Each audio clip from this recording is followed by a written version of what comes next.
주관사라기보다는요, 오늘 표현의 자유와 언론탄압 공동대책위원회에서 사실상 주관하는 아주 중요한 이 모임에 제가 사실은 그냥 이제 가무마다 가져서 필요한 하나의 구성원이라고 생각하시면 되겠습니다. 오늘 시작하기 전에 저 의원님들 여러분 초대해드렸는데 좀 더 말씀드리면 우리 배재정 의원님은 부산일보 정수장학회의 상징적인 고발로 여러 피해를 보고 그로 국회에서 많은 활동하시는 분입니다. 그리고 문병호 의원은 인천에서 중진 이제 반열로 민주당을 지키고 계신 분입니다. 그리고 또 오래간만에 여러분 기억하시는지 모르겠습니다만 예전에 경실련 사무총장을 하시면서 우리 시민 활동의 획을 한번 크게 그으셨던 우리 유정성 선생님이 지금 이제 UC 샌디에이고 교수로 활약하고 계신데 지금 아마 방학 때라 오신 것 같습니다. 한번 이렇게 인사를 하시죠.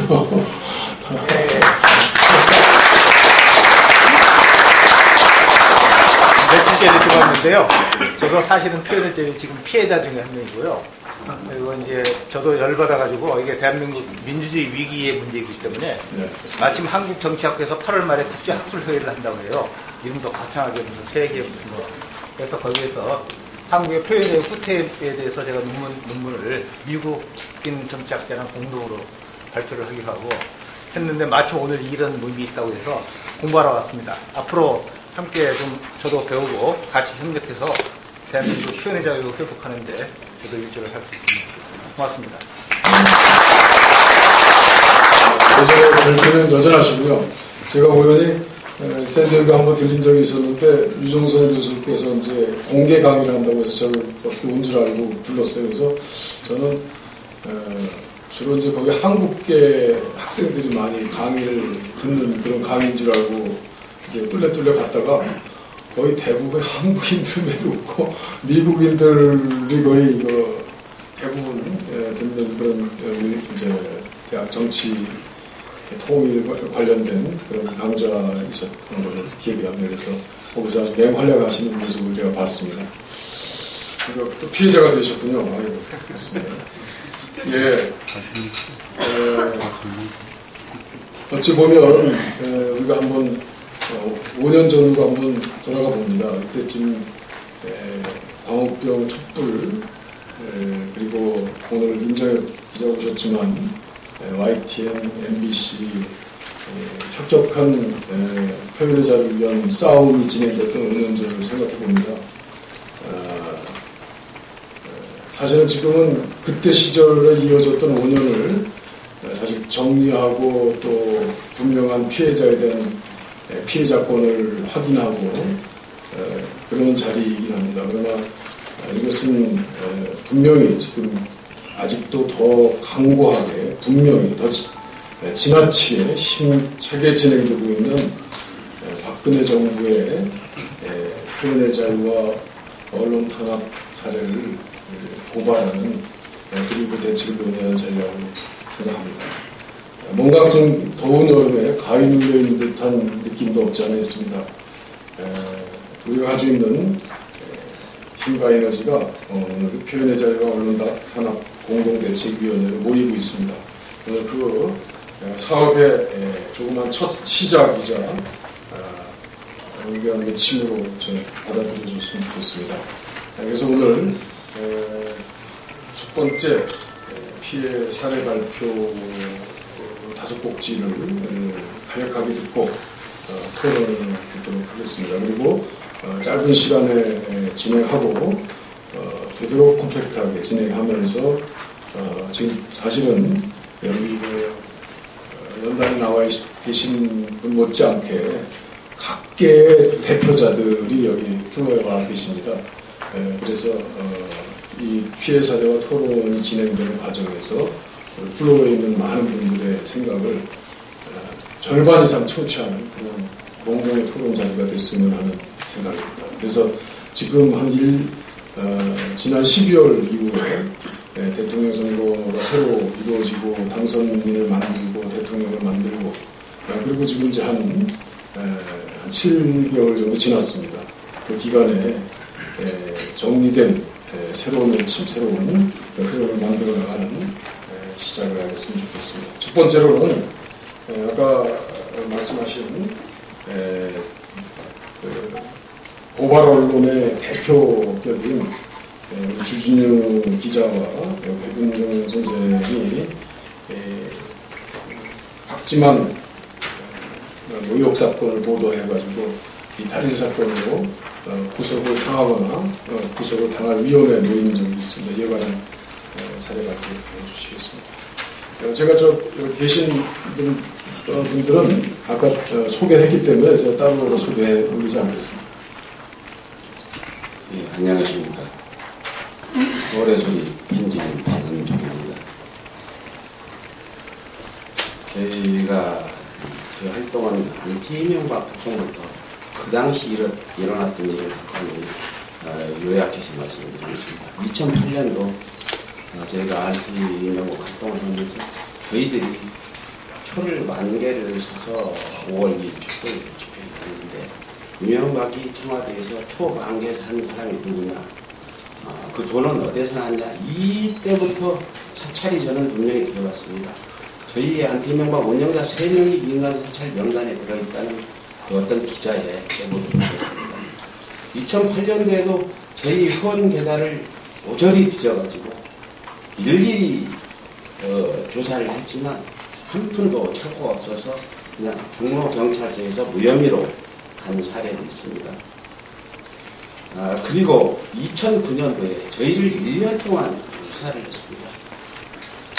저희가 2008년, 2009년 초에는 저희가 힘이 좀 강해서 수사를 안 했는데 2009년 말부터 2010년 사이에 저희를 횡령 혐의를 찾아내기 위해서 연 1,000명을 동원했고 수사기간 1년이랍니다. 심지어 3만 원짜리 영수증 하나 찾아내기 위해서 형사가 부산까지 갔고요. 저희가 쓰는 영수증 전부 일일이 찾아가서 어느 카센터에서는 불어라 국건만, 그렇지 않으면 너희들이 그 오염 윤활유 같은 거 버리는 거 처벌을 하겠다, 이런 협박까지 해서 그 사람이 그런 이야기를 저희한테 해서 알고 있습니다.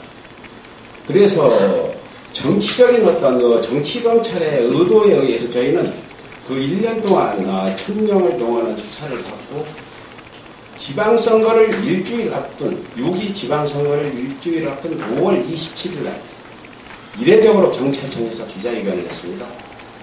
제가 이 백은종이라는 사람이 수백 수천만의 횡령을 했고 정치자금법도 위반했고 기본법도 위반했다 해서 구속영장을 신청했고 언론들은 모든 메이저 언론들, 방송들이 저는 우리 파렴치한 사람이 됐고 안티명박은 파렴치한 단체가 있습니다. 그 후에 많은 회원들이 탈퇴를 했고 후원금도 또 중단이 돼가지고 많은 어려움을 지금까지 겪고 있습니다. 그런데 더욱 놀라운 건 그 당시 공안부 강수산나 검사가 담당 검사였는데 저를 기소했는데 2억 3천 정도 썼는데 50만 원 횡령했다고 기소했습니다. 여러분 50만 원 횡령 2억 3천인데 결선 처분도 가능하지 않습니까? 이렇게 해서 수백 수천 횡령했다고 방송에는 각 언론들은 보도를 하고 뒤에서는 50만 원 안 나오니까 그것도 제가 분명히 영수증이 있는 건데 압수수색 과정에서 어떻게 분실을 한 것 같아서 그걸로 해서 재판을 진행을 하고 있습니다. 그런데 거기다가 기본법 위반, 그 다음에 제가 경주에서 홍보 국회의원 2009년도가에서 출마를 한 사람 시키고 있는 정치자금법 위반까지 했는데 1심에서 보지가 않았습니다. 또 2심에서도 저는 전부 보지가 않았는데 검찰이 지금 대법원에 상고까지 한 상황이라 아직 대법원 판결은 지금 진행되고 있습니다. 그래서 이명박 정부에서 저희가 받았던 것들은 그런 대로 저희가 소리라도 높이고 견딜만 했는데 박근혜 정부 들어서는 더 지금 악랄해진 것 같습니다. 제가 2012년 3, 4, 5, 6월경에 박근혜, 김한 남배가 저를 3차례 명예훼손으로 고소했습니다. 제가 쓴 기사들은 저희 서울의 소리가 생생한 게 아니고 저희 서울의 소리는 어떤 재정적인 문제도 그렇고 기자들의 활동도 미미하기 때문에 신뢰할 수 있는 언론을 인용이나 전제 보도를 많이 했습니다. 저희가 인용 보도한 썬데이 저널은 미국 로스앤젤레스에 있는 언론입니다. 이 언론은 30년 전에 만들어진 언론이고 전두환, 박정희, 독재 정권에 맞서 투쟁적인 언론이었습니다. 그리고 BBK 김경률 BBK를 제일 많이 특종을 보도한 언론입니다. 제가 판단했을 때 충분히 신뢰할 수 있는 언론이었기 때문에 그 언론사의 기사들을 전문 게재를 한 겁니다. 인용 보도도 아니고 거기다 링크를 넣어서 보도를 했는데 그걸 트집 잡아가지고 박근혜가 직접 고소를 했고 박지만이 2차례 고소해서 8월 달에 구속영장 신청을 했습니다. 그 당시 제가 구속영장 실질 심사에서 다행히 판사분이 기각을 해서 구속은 면했습니다. 그 사례도 상당히 저희로서는 과연 생각해 보십시오. 지금 기자들이 여기 기자분도 계시겠지만 중앙통신이나 노동신문 전문 게재나 인용 보도입니다. 그분들이 중앙통신이나 노동신문에 전화를 해서 팩트 확인을 하고 있습니까? 연합이 많은 보도를 하는데 연합과 갖다 쓰는데 그거 보도하지 않습니다. 보도할 때 그냥 무조건 다 갖다 쓰지 않습니다. 그리고 위키리크스 같은 데서 폭로한 추태민이 박근혜의 몸과 마음을 전부 정복했다. 이걸 기사를 많이 썼는데 위키리크스는 인정할 수 있는 언론도 아닙니다. 폭로지입니다. 그런데도 지금 박근혜 한 사람도 한국 언론 보도한 일이 없습니다. 그런 상황을 봤을 때 특히 서울의 소리는 안티 이명박의 카페의 한계성을 극복하기 위해서 만들어진 투쟁 언론이기 때문에 적극적으로 우리한테 어떤 언론 탄압이 있다고 봅니다. 두 번째는 지금 이번 사건입니다. 2005년도 3월달, 올해 2013년 3월달에 전 몰랐습니다. 조홍 목사가 구속이 된 다음 날입니다. 3월달일 겁니다. 갑자기 검찰에서 연락이 왔습니다. 박지만이 명예훼손으로 2번 고소를 했다. 조사받아라.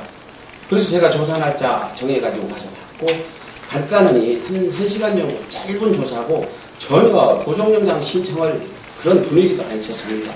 그리고 3월달에 그렇게 받고 5월달에 주진호 기자 구속영장 청구할 때 저한테 갑자기 연락이 와가지고 저를 구속영장 청구를 했으니까 실질 영장심사 받으러 나오라고 해서 이번 사건이 벌어지게 된 겁니다.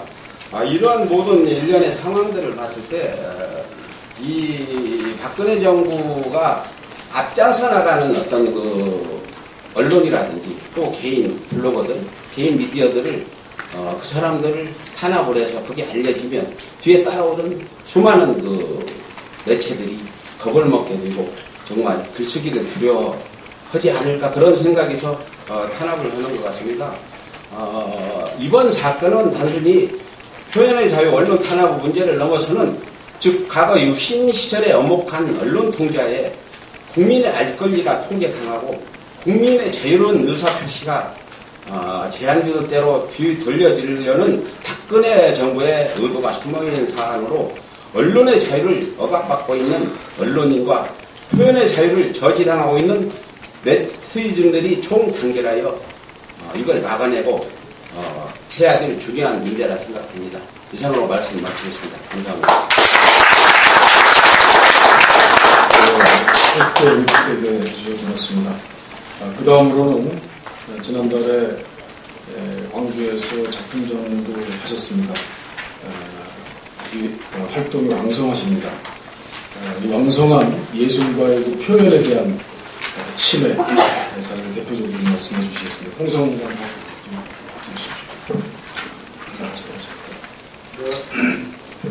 여러분들에게 그림을 직접 보여드리면서 아주 간단하게 이야기를 하겠습니다. 그림을 말로 설명을 하려면 굉장히 어려우니까요. 여기 불을 좀 살짝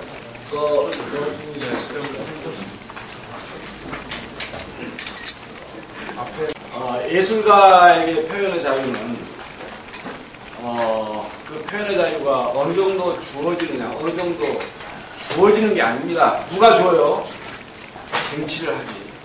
그래서 예술가가 한 시대에, 한 사회에 표현의 자유를 어느 정도, 얼마만큼 쟁취하느냐에 따라서 그 시대에 국민과 대중들이 어느 정도 표현의 자유를 누릴 것인가가 엄중한 지표로 남게 됩니다.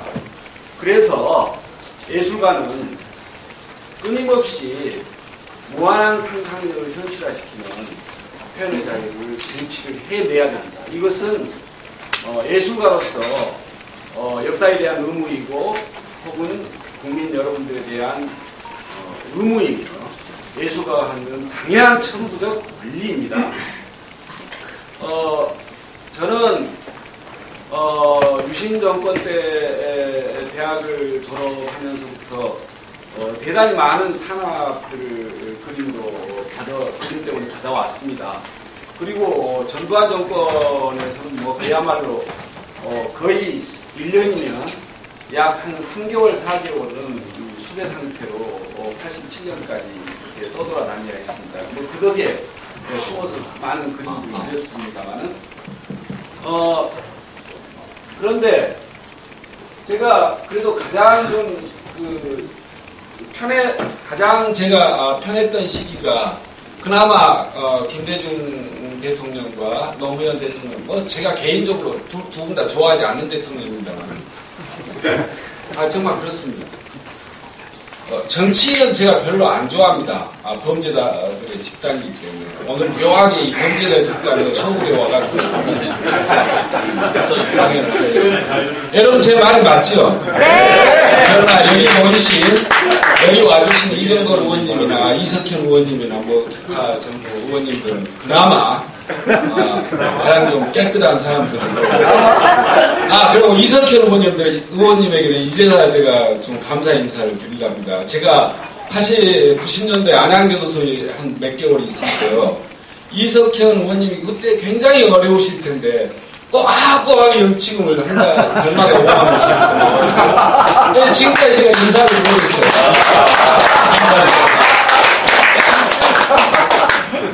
아이 시원하네. 감사 인사 해보니까 이렇게 시원하네. 그런데 제가 이 야스쿠니의 미망이라는 주제로 본격적으로 일본의 야스쿠니 문제를 제가 거론을 해야 되겠다 해가지고 야스쿠니 미망이라는 주제로 안티 야스쿠니 그림 약 한 50점을 그렸습니다.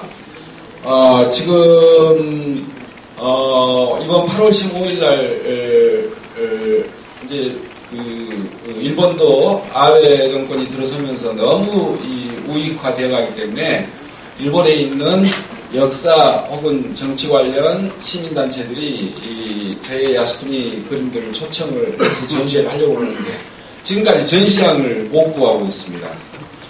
그래서 이건 이제 제가 2010년 광주 항쟁 30주년 기념으로 해서 광주 시립미술관 개인전 초청을 받았습니다. 그때 제가 야스쿠니를 또 한 장 더 그렸는데요. 이것은 그래서 한국의 야스쿠니, 강곡구 야스쿠니라는 이름으로 그린 그림입니다. 그래서 야스쿠니라는 게 비단 일본에만 있는 게 아니고 우리 한국에도 그 야스쿠니의 국가주의의 그림자가 지금까지도 진하게 남아있다. 그래서 일제시대 그 친일 잔재의 여러 가지 지금까지 남아있는 여러 가지 상황들을 그렸습니다. 여러분 보시면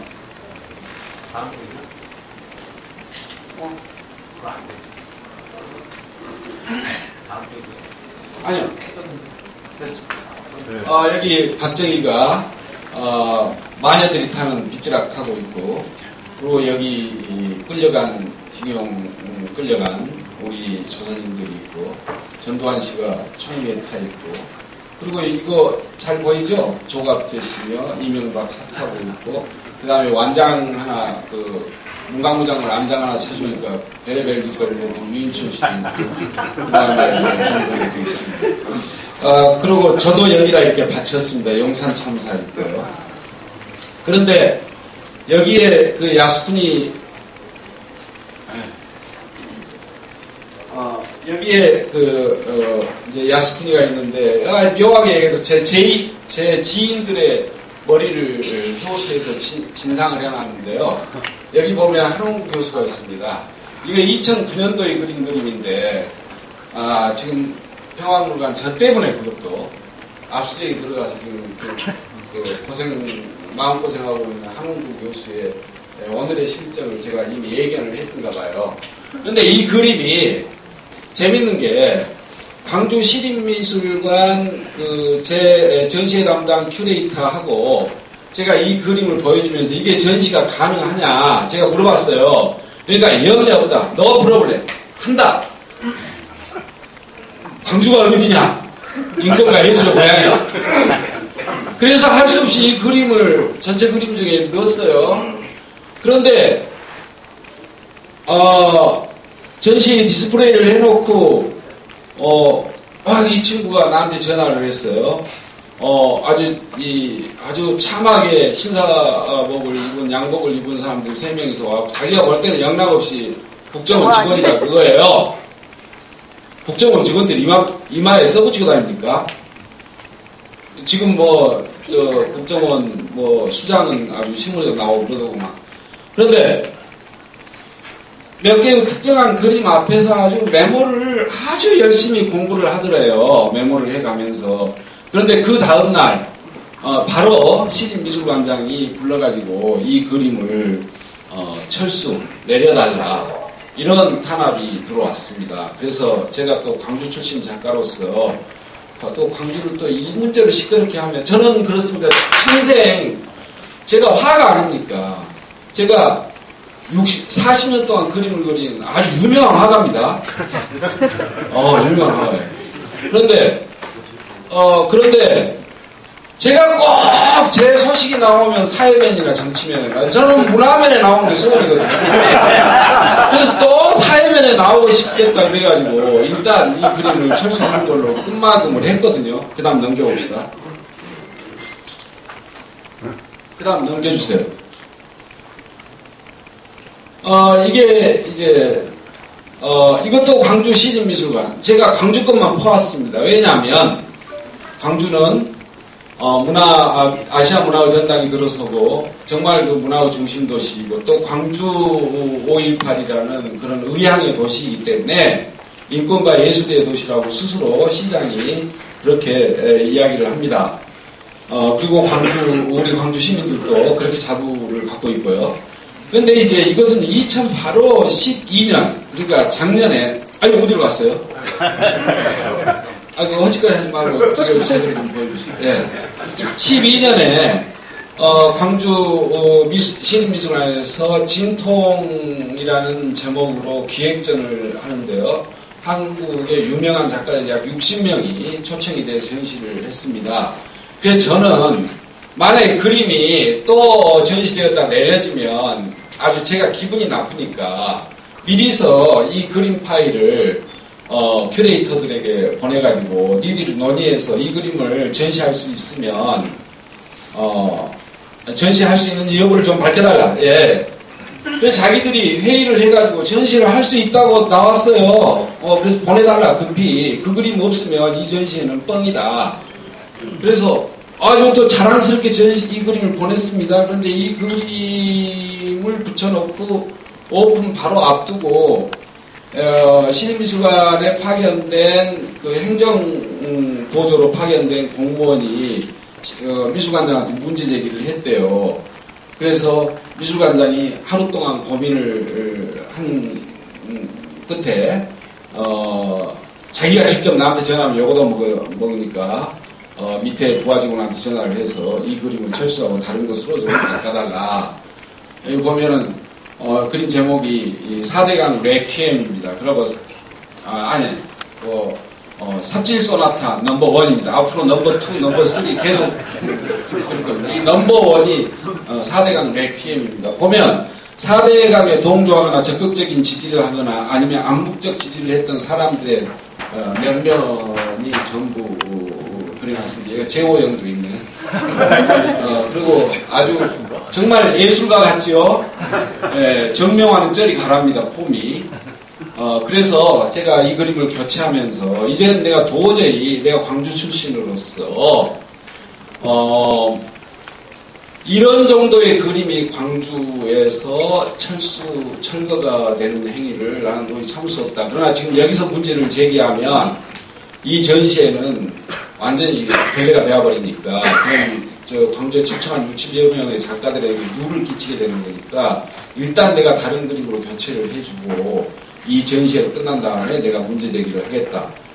저도 신사입니다. 이런 건 정말 부드러운 남자예요. 그래서 전시회가 끝나고 정확하게 제가 언론들하고 만나서 이야기를 해서 이게 왕창 이제 문제가 됐습니다. 그리고 결국은 시립미술관장하고 담당자의 사과를 공식적으로 받아냈고 끝냈습니다. 그래서요, 지금의 표현의 자유에 대한 탄압은 공권력에 의한 탄압도 있지만 이렇게 은밀하게 사전 검열하고 이런 식으로 아주 은밀하게 탄압을 하는 것들이 많다. 그리고 이제 그 다음 그림이 이제 노무현 대통령에 대해서 그린 건데요. 아니 그대로 놔두세요. 노무현 대통령에 대해서 그린 건데 그림 기분 좋은 참여 그리고 난장이라는 그림인데요. 그 그림을 제가 분명히 찍어가지고 갖고 왔는데 여기가 없어져 버렸습니다. 내가 이제 나이가 좀 드니까 이제 눈들이 어두워져가지고 이게 잘 안 보여요. 이 조그만 이 폴더가 없는데 그 그림의 내용을 말로 이제 이야기를 하자면 여기 있는 국회의원들 대부분이 다 나옵니다. 이정걸 의원님도 나오고 전부 천정배 의원도 나오고 강금실 장관도 나오고 다 나와요. 김근태 의원도 나오고. 그런데 이제 우리 노무현 대통령이 아랫도리를 벗고 살짝 수건으로 가리고 열심히 그 특유의 폼을 잡고 이야기를 하는, 그래서 최고 권력을 내려놓는, 그리고 권위주의를 타파하는 제왕적 대통령들을 이제 지향하는 그런 의미로 그려놨는데 전시를 했어요. 그러니까 아랫도리를 벗고 물론 수건으로 덮었죠. 그래서 불안은 안 보입니다. 그런데 그래서 이거 하면 이제 노빠들이 이제 난리가 나겠다 생각을 하고 대응 태세를 갖추었는데 아무 소리 안 하대요. 역시 그나마 노빠들은 일베나 뭐 국정원 댓글녀들보다는 훨씬 좀 그래도 역시 낫구나 하는 생각을 하겠습니다. 여러분 다음 기회에 보여드리겠습니다. 이거 왜 이리 갔어요 또? 그리 갑시다. 또 아까 출산 그림으로 갑시다. 이게 이제 출산 그림입니다. 어떤 사람은 이걸 보고요, 그 자연 그 식을 하는 아주 유명한 그 분이 있습니다. 저기 어디냐 거기가 괴산에 사시는 분. 이분은 이게 문제가 되니까 자기가 볼 때는 보살처럼 보인다. 그렇게 이야기를 하더라고요. 그런데 이것이 이제 문제가 됐어요. 그래갖고 이게 아기를 낳았는데, 아기를 낳았어요? 분명히 낳은 거죠. 이 프로스로 볼 때는. 그런데 이게 박정희를 낳았다고 막 이렇게 우겨대. 사람들이 웃겨. 어떻게 딸이 자기 아버지를 낳았습니까? 박정희를 닮은 아기를 낳은 거지. 그러면 자기 외할아버지를 닮죠. DNA가 당연히. 그럼 나를 닮으면 어떻게 돼요? 그럼 나하고 뭐 이런 관계가 있다고? 말감 같아서 당연히 박정희를 닮은 아기를 낳죠. 그리고 이제 한나라당 여성 의원들이 아주 분기탱천해가지고 우리나라 어머니의 자궁을 난자했다. 어떻게 무슨 박근혜가 우리나라 어머니의 상징이나 됩니까? 말도 안 되는, 말도 안 같은 소리들을 그렇게 하고. 그런데 이걸 쭉 보니까요, 이게 저 골든타임에 나온 최인혁입니다. 그리고 이건 이성균. 이건 누구더라? 그런데 하여튼, 그런데요, 이게 쭉 제가 이제 이번에 그 이천 쪽인가 검찰에서 발표하지 않았습니까? 그 국정원 댓글. 근데 이렇게 보니까 국정원 아이디하고, 그러니까 거기에서 나온 국정원 아이디하고, 그리고 내 그림을 막 비판하고, 폐륜화가 홍성담, 정보가가 홍성담, 전라디언화가 홍성담, 뭐, 김대중을 선상님으로 모시는, 영원한 선상님을 모시는 화가 홍성담, 뭐 어쩌고, 좌우지간. 그런데 5월 폭도 홍성담 하여튼 멋있는 말 다 나와. 그런데 거기에 본 댓글을 달았던 좀 이렇게 선정적인 댓글을 달았던 그 아이디하고 이번에 그 국정원에서 발표한 그 아이디 국정원 댓글 아이디하고 겹치는 게 많아요. 그래서 저는 그랬습니다. 이게 지금 우리 시대의 표현에 따르면 디지털 시대에 맞춰서 대단히 아주 그 재밌는 상황으로 흘러가고 있다. 이것을 우리가 어떻게 판단을 하고 어떻게 대응을 할 것인가에 대해서 참 논의가 많아야 됩니다.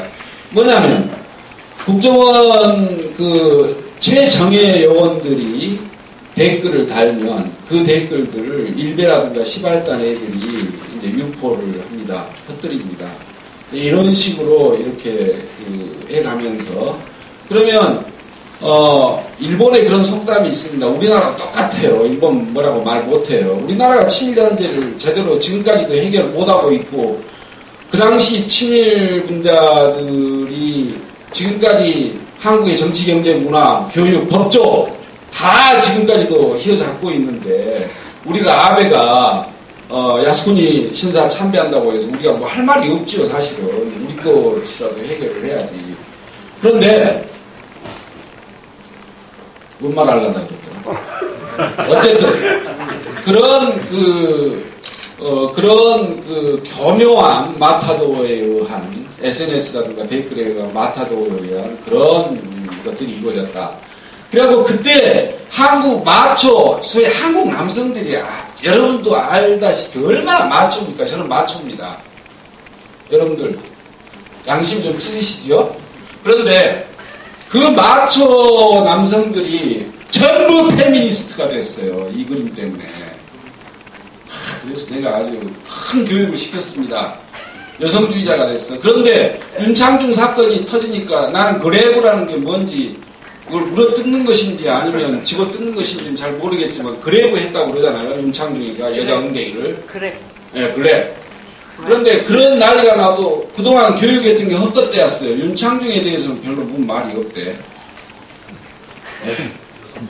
이런 정도 하고 그리고 가장 중요한 것은 박근혜를 백설공주의 독사과 박근혜가 독사과를 들고 있는 모습 청와대 뜰에서 이런 모습을 그려가지고 그걸 포스터로 이제 붙였다고 한국의 팝 아티스트 이하 작가가 이것이 불구속 기소가 됐습니다. 근데 왜 저는 단 한 번도 불러서 저는 굉장히 그 대응을 많이 했어요. 준비를 많이 해서 돈도 많이 들였습니다. 준비를 단단히 했어요. 그런데 검찰에서 부르지도 않고 지들 마음대로 혐의 없음. 왜 안 불러주냐고. 준비 다 했는데. 그래갖고 여 그림도 아주 전지 판넬로 크게 만들어서 이걸 들고 가려고 다 만들어놨어요. 그래갖고 검찰이라는 게 얼마나 멍청해요. 여러분 알다시피 무시가지요. 그래서 정말 국민학교 3학년이면 다 알아먹을 이야기로 다 그래서 이것도 샀습니다. 이거 그래서 설명을 그런데 이놈들이 나를 안 부르고 그놈식. 그런데 우리 후배 내가 제일 좋아하는 후배 이하 작가는 또 불구속 기소하고 가요. 빨리 이거 기소 풀어줘야 돼. 예, 그리고 그 다음이요. 아이고 뭔지. 아까 그 노무현 그림 대신에 이것이 왔어요. 개들이 가위가 아니고 그놈들이라는 이야기입니다. 개들은 음지에서 빨고 양지에서 깐다. 이건 서비스 팁으로 여러분들한테 보여드립니다. 감사합니다.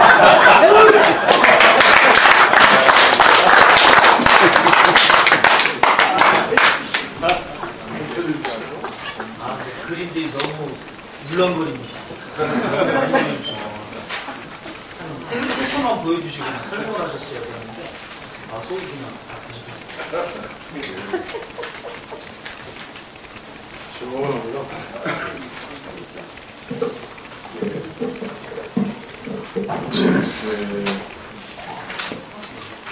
예술가는 발표의 조건과 모양을 만들어야 되는데 이렇게 안 좋은 조건에서도 그렇게 분명한 표현을 할 수 있다는 것이 바로 예술가의 특권 아닌가 이렇게 생각이 듭니다. 다음으로는 임장혁 YTN 기자, 지금 우리 대한민국을 주유하면서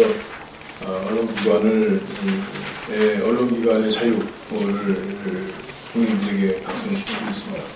말씀하시기 전에 아까 제가 소개해 올린 유종성 교수님의 부인이 오셨습니다. 유승희 의원이 맹활약하고 이제 문방위에서 여러분 박수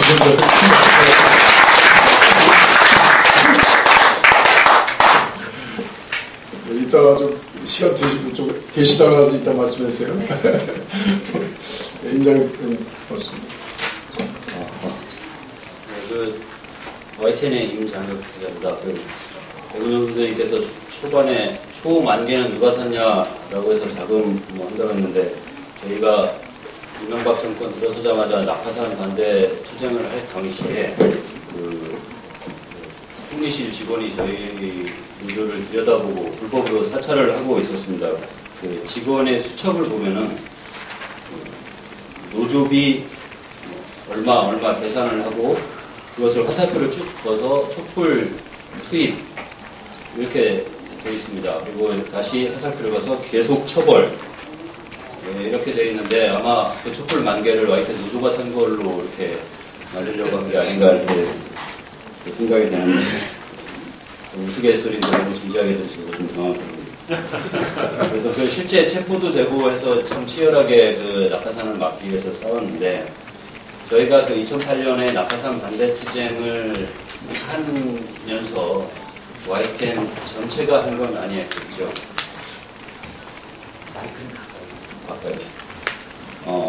YTN의 모든 기자들이 다 투쟁을 한 건 아니었습니다.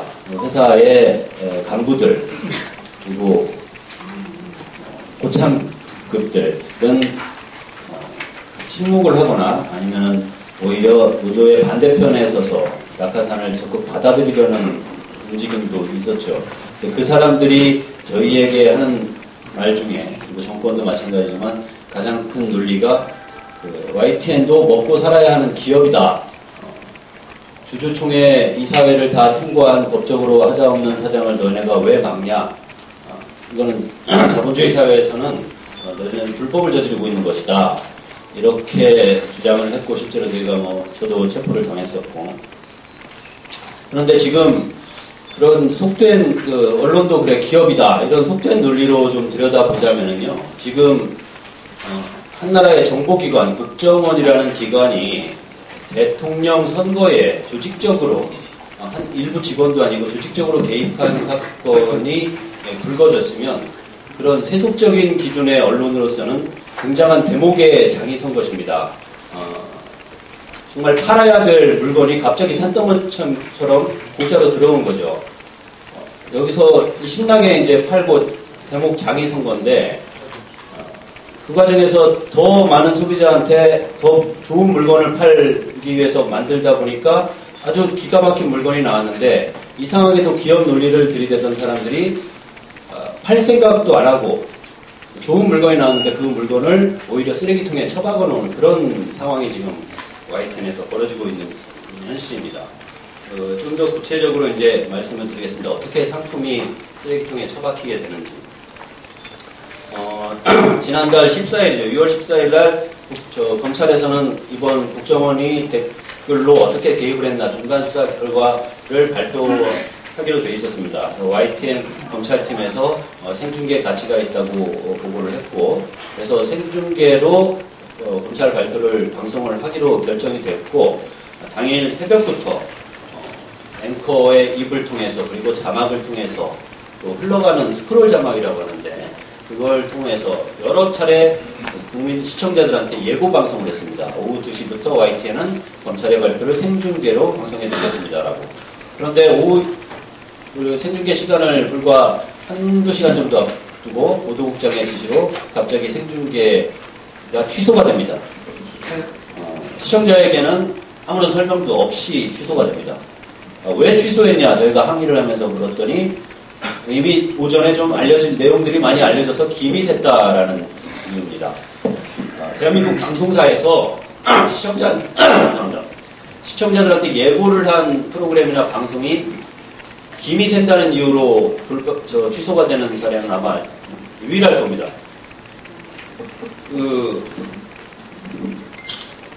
내용이 뭐 이미 노출됐다고 하지만 시청자들한테는 전달이 안 된 상황인데도 김이 샜다는 이유로 이제 중계를 일방적으로 취소를 했고, 그러면 예고도 했는데 어떻게 예고를 한 사안을 이렇게 김이 샌다는 이유로 취소하는 게 말이 되냐 했더니 예고가 된 줄은 몰랐다고 그 보도국장, 편집부국장, 뭐 그 외 결정권에 있는 사람들 그런 다 예고가 된 줄을 몰랐다고 합니다. 심지어 사회부장 같은 경우는 자기 부서에서 자기가 승인한 기사에 이미 예고의 발언이 들어가 있는데도 자기는 예고된 줄 몰랐다고 그러니까 해명만으로도 놓고 볼 때는 정황이 뻔히 짐작이 가는 그러던 와중에 6월 20일에는 그 YTN 사회부 검찰팀 출입 기자가 한 달간의 취재를 거쳐서 검찰이 밝혀내지 못하겠다고 한 국정원의 댓글 2만 건을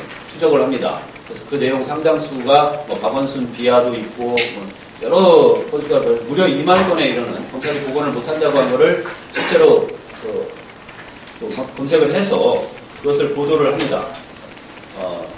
내용이 워낙 단독이고 파급력이 있었기 때문에 특종이고 그래서 단독이라는 수식을 붙여서 새벽 5시부터 방송을 했는데 YTN의 특성상 이런 특종이면은 24시간 내내 10차례 이상 나가고 그리고 후속 보도도 이어지게 마련인데 새벽 5시부터 오전 8시까지 불과 3시간 동안만 딱 4차례 나가고 중단이 됩니다.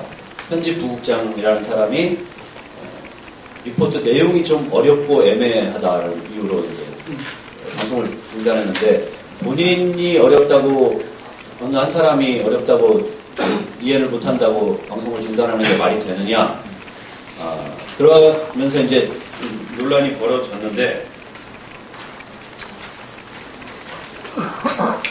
이 사측에서 공식적으로 저희한테 방송이 중단된 이유를 말하는 게 이제 보도국 회의 내용이거든요. 보도국 회의에서 일부 간부들이 리포트 내용이 좀 어렵고 애매하다라는 지적들이 있었다. 그 과정에서 편집부국장이 독자적으로 방송 중단을 결정한 거다. 이렇게 말도 안 되는 해명을 해서 이제 그거 갖고 논란을 벌이던 중이었습니다. 그런데 국정원 직원이 그 방송 중단 지시가 내려지기 직전에 저희 그 기사를 쓴 기자한테 전화를 겁니다. 전화를 걸어서 반론권도 얘기하고 뭐 이런 얘기를 하면서 당신네 YTN의 보도국 회의에서도 당신 기사 가치에 대해서 반론율박이 있었고 이런 보도국 회의 내용을 전달해 주는 거죠. 간부 회의에서 보도국 회의에서 다른 부서 간부들은 또 모르고 있더라고요. 이 내용 자체를.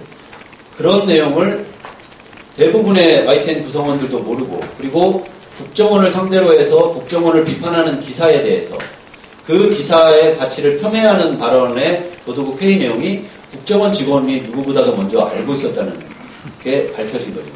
그래서 제가 믿기지가 않아서 국정원 직원한테 직접 전화를 했습니다. 처음에는 부인을 하다가 결국에는 YTN 내부 인사한테 보도국 회의 내용 들은 건 사실이다. 자기가 알려고 해서 아는 건 아니고 자연스럽게 통화를 하다 보니까 보도국 회의 내용을 알게 됐다. 이렇게 시인을 했습니다. 근데 웃기는 거는 이런 상황에서도 지금 저희 회사의 보도국장이라는 사람과 사측은 국정원한테 확인해 봤더니 그런 사실이 없다더라. 그런 건 사실 아니다. 지금 이렇게 주장을 하고 있고요. 하도 행태가 볼성 사나워서 저희 기자협회에서 어제부터 보도국장에 대한 신임 투표에 들어갔습니다. 신임 투표에. 그래서 지금 투표 중인데 거기에 대해서도 그 사규, 뭐 사내질서 문란 뭐 이런 걸 들이밀면서 지금 뭐 공문으로 투표장을 기표소를 철거하겠다 뭐 이런 협박 공문도 지금 날아드는 상태고요. 그러니까 이 말씀드린 정황만 놓고 길거리 가다가 아무 사람이나 붙잡고 정황을 들려주면 그 사람은 당연히 뭐가 유착돼 있겠지라고 의심할 수밖에 없는 게 상식적인 판단입니다. 심지어 그 YTN 내부의 그 기자들이 합리적인 의심을 갖고 의혹을 제기하고 문제를 제기하는 데 대해서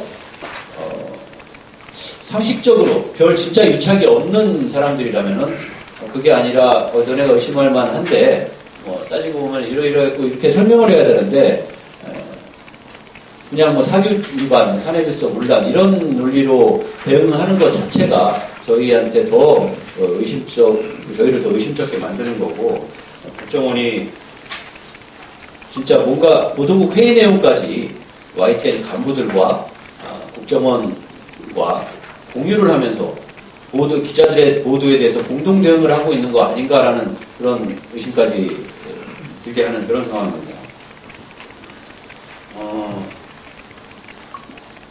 제가 지금 법을 잘 몰라서 그러는데 여기 국회의원분들도 계시고 한데 저희 YTN 기자들은 굉장히 지금 이 사안을 심각하게 보고 있거든요. 그리고 저희뿐만 아니라 하필 공교롭게도 비슷한 시기에 MBC의 국정원 관련 프로그램이 역시 그 MBC 간부에 의해서 쓰레기통에 처박혀지고 KBS에서도 국정원과 관련한 옴부즈맨 프로그램에 대해서 비판을 했다는 이유로 간부들이 지금 그걸 추진한 부서의 사람들이 보직에 해임되는 이런 일이 벌어지니까 이건 YTN뿐만 아니라 지금 방송 전반에 거쳐서 국정원과 정권의 코드를 맞추려는 방송사, 언론사 간부들 간에 진짜 공유가 되고 있고 뭔가 같이 움직이는 거 아니냐라는 의심이 상식적이라고 저는 생각합니다.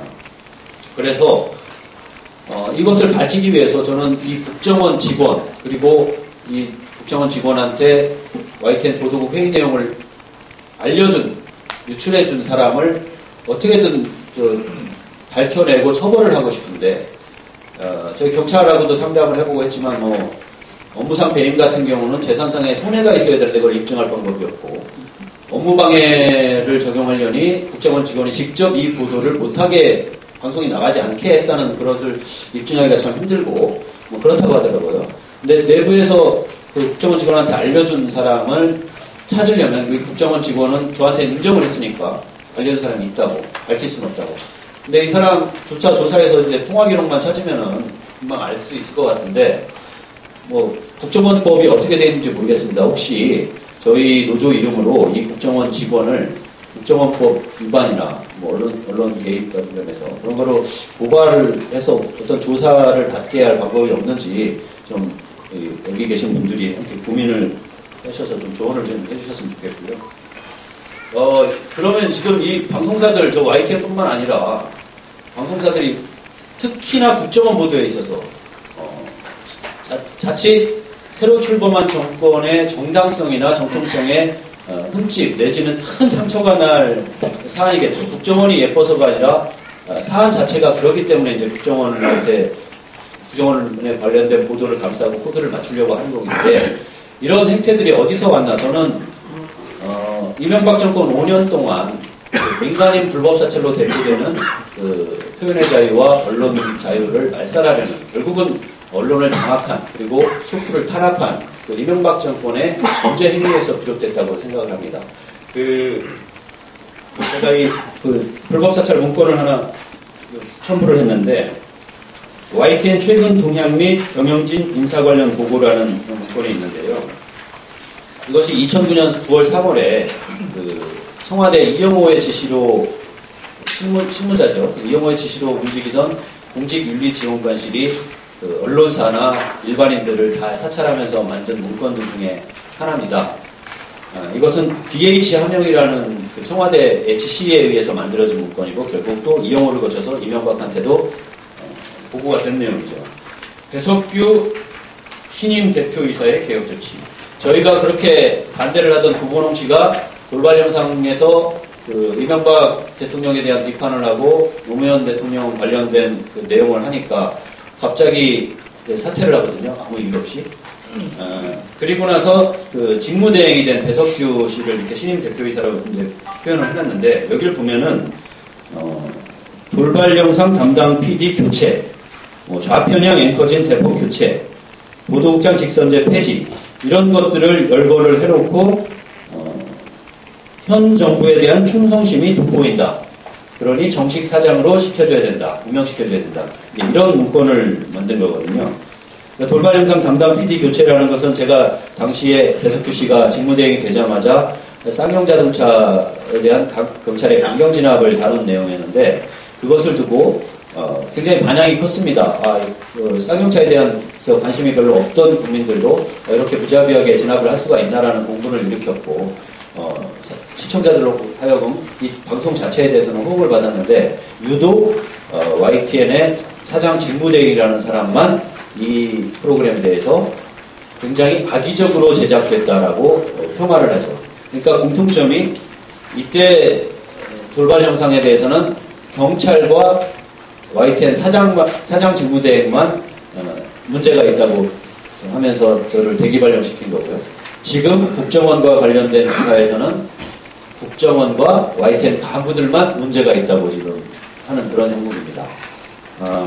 그래서 그때도 이렇게 돌발 영상 담당자를 쌍용차를 방송했다는 이유로 하루아침에 대기발령시킨 공로가 현 정부에 대한 충성심으로 성적표로 입증이 돼서 이것이 이제 사장으로 가는 지름길이 되어버린 거죠. 이런 코스가 그러니까 이제 자사 프로그램에 자사의 이익이건 뭐건 정권의 코드에 맞추고 정권의 비위를 맞추면 사장으로 승진을 하거나 뭐 부국장이 되거나 청와대 홍보수석으로 가거나 그리고 그 반대되는 경우에 있어서는 경찰서로 가거나 검찰로 가거나 육지장으로 가거나 이런 상황이 5년 동안 지속이 된 거죠. 그러면서 각 언론 방송사 내부에서는 그 혼란, 그러니까 투쟁과 반투쟁의 대립, 논란, 그 틈새에서 철마다 있어왔던 인사이동에서는 그 틈새에서 자유로웠던 투쟁도 참여하지 않고 오히려 적극적으로 사측에 부역을 했던 사람들이 슬금슬금 주요 출입처와 요직을 차지하게 됩니다. 이것이 5년 내내 그 각 방송사의 그 권력구도로 자리를 잡게 되는 거죠. 새 정부가 들어섰습니다. 새로운 권력에 누가 코드를 맞추려 하겠습니까?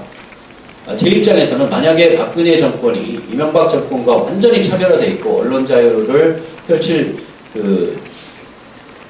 그런 의지가 돋보인다면 저는 적극적으로 왜냐하면 미운 사람들 좀 쫓아내야 되니까 박근혜 정권과 코드를 맞추려고 했는데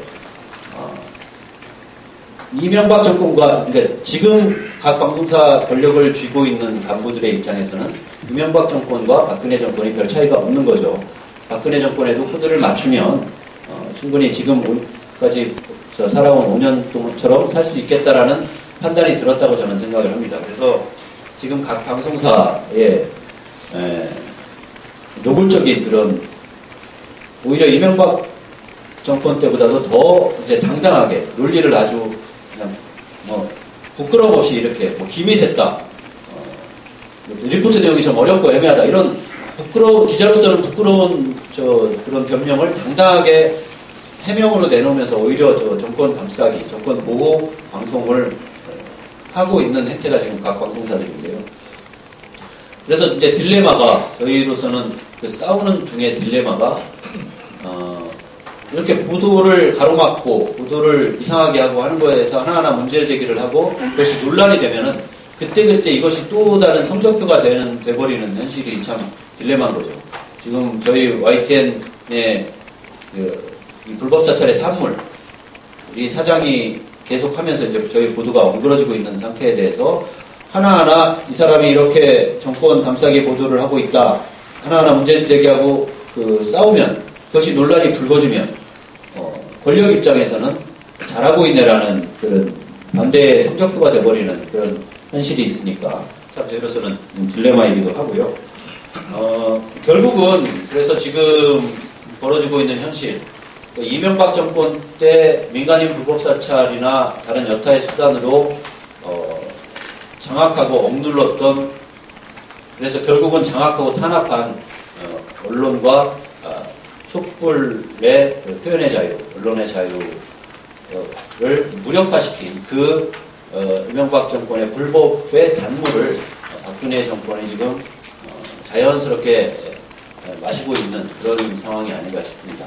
그래서 지금 공제위가 출범했으니 저희 사례를 기준 표본으로 삼아서 지금 이 국정원과 각 방송사 간의 보도를 둘러싼 어떤 유착관계 내지는 연결고리 같은 거를 다 함께 치밀하게 한번 분석을 해서 대응해 나가는 게 시작이 아닐까 싶습니다.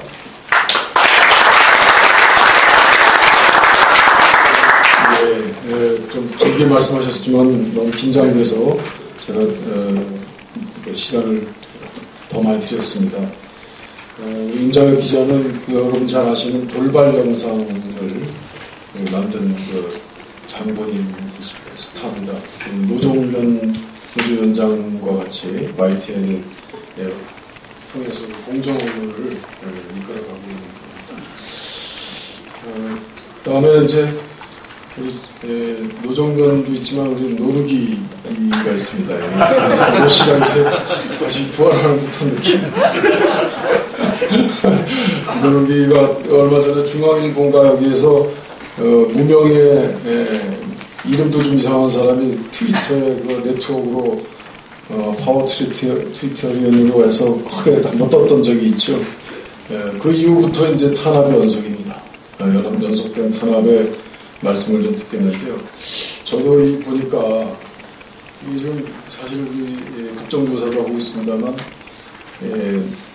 국정원의 그 댓글 무슨 국기문란도 문제입니다만 수사기관인 서울경찰청에서 그 사실을 덮어버리고 전혀 다른 사실, 반대 사실을 알까기 해가지고 발표한 것, 이거야말로 더 무시무시한 일입니다. 수사기관이 수사를 까꾸로 한 거죠. 권력의 묻히를 보면서 이제 그것까지 함께 있는 것인데 그것도 뚫고 나온 그 국정원 일을 또 이제 언론기관이 이렇게도 막아버리니 도대체 이제 어떻게 하자는 말이냐. 정말 저도 사실은 한 1분간에 걸쳐서 겪은 일을 하나 말씀드리자면요. 제가 정무위라는 위원회를 가서 이제 보니까 보험회사가 문제가 많더라고요. 여러분 삼성생명이라는 회사 아시죠? 삼성생명이 어찌 보면은 삼성그룹에서 삼성전자만큼이나 귀하게 생각하는 큰 기업입니다. 거기가 주축이 돼서 만든 삼성생명 공익재단이 있습니다. 삼성생명 공익재단에게 2003년부터 2013년까지는 한 2,500억 정도를 줬는데 그게 보험업법상 불법입니다. 근데 2,500억 그 돈을 거의 대부분이 2,500억 대부분을 삼성병원에다가 다 갖다 줬습니다. 적자 보전입니다. 매년 한 300억씩 적자 보전한 겁니다. 그것도 불법입니다. 왜냐하면 삼성생명 공익재단에서 마음대로 남의 돈 줄 수 없거든요. 그거는 사회복지 사업만 하도록 되어 있습니다. 근데 사회복지법상 삼성병원에다가 돈 주는 건 그건 사회복지 행위가 아닙니다. 사회복지급여 행위가 안 됩니다. 오로지 의료급여 복지만 되어 있기 때문에 그것은 포함이 안 된다는 걸 분명히 하고 있습니다. 두 개의 불법입니다. 모두 다 가려고 하는 삼성병원에 왜 매년 300억씩 적자가 나는지 그것도 의심입니다만 그러나 이 두 개의 불법을 놓고 그냥 지나칠 수 없어서 금융위원장한테 환수하라고 뭔지 잘 모르고 우선 금융위원장에 환수하겠다고 그랬습니다. 지금 안 하고 있습니다. 그 내용을 언론에다 공개했습니다. 각 방송과 각 신문에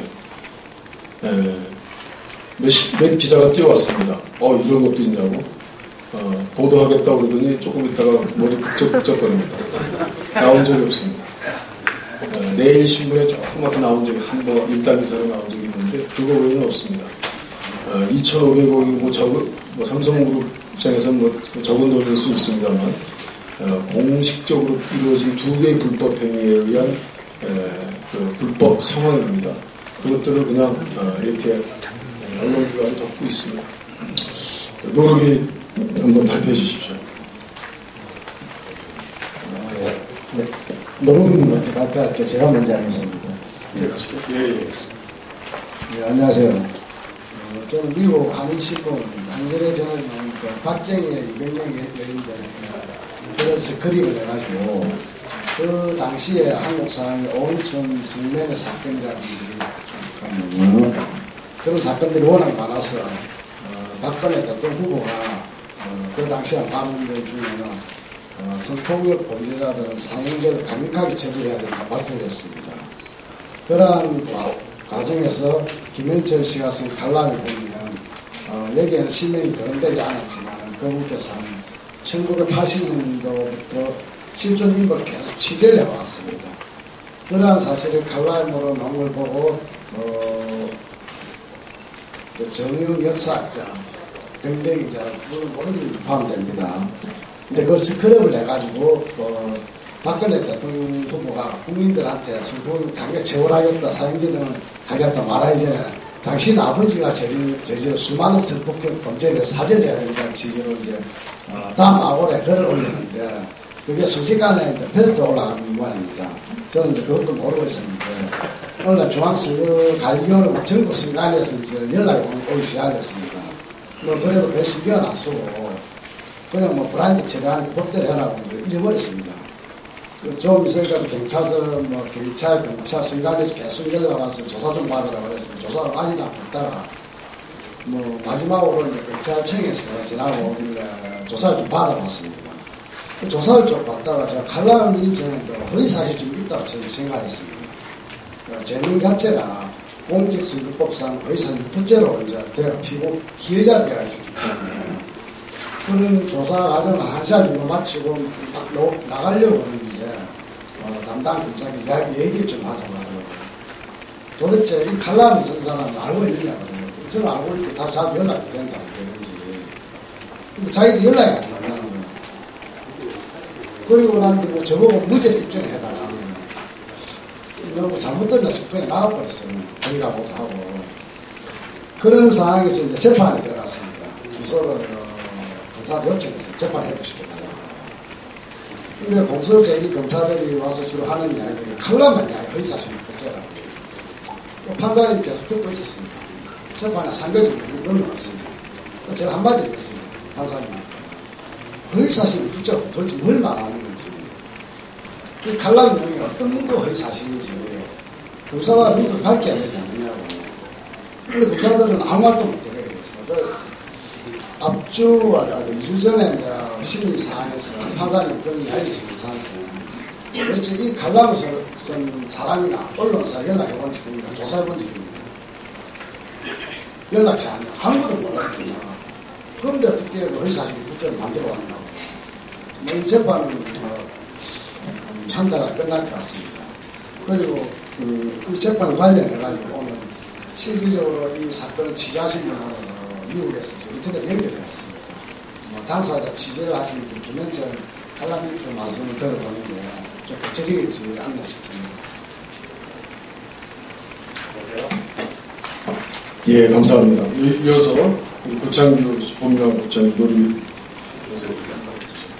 네. 같이.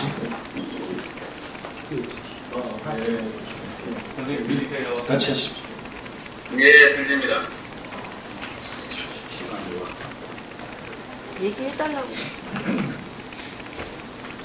일단 선생님 소개 좀 시켜주시기 바랍니다. 네,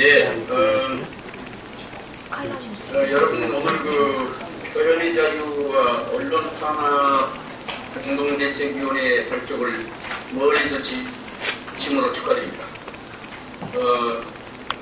저는 플로리다 마이애미에 이주해온 지 40년이 돼서 그동안 계속 언론사에 있다가 65세 이전에 은퇴를 가지고 굉장히 칼럼만 쓰고 있습니다.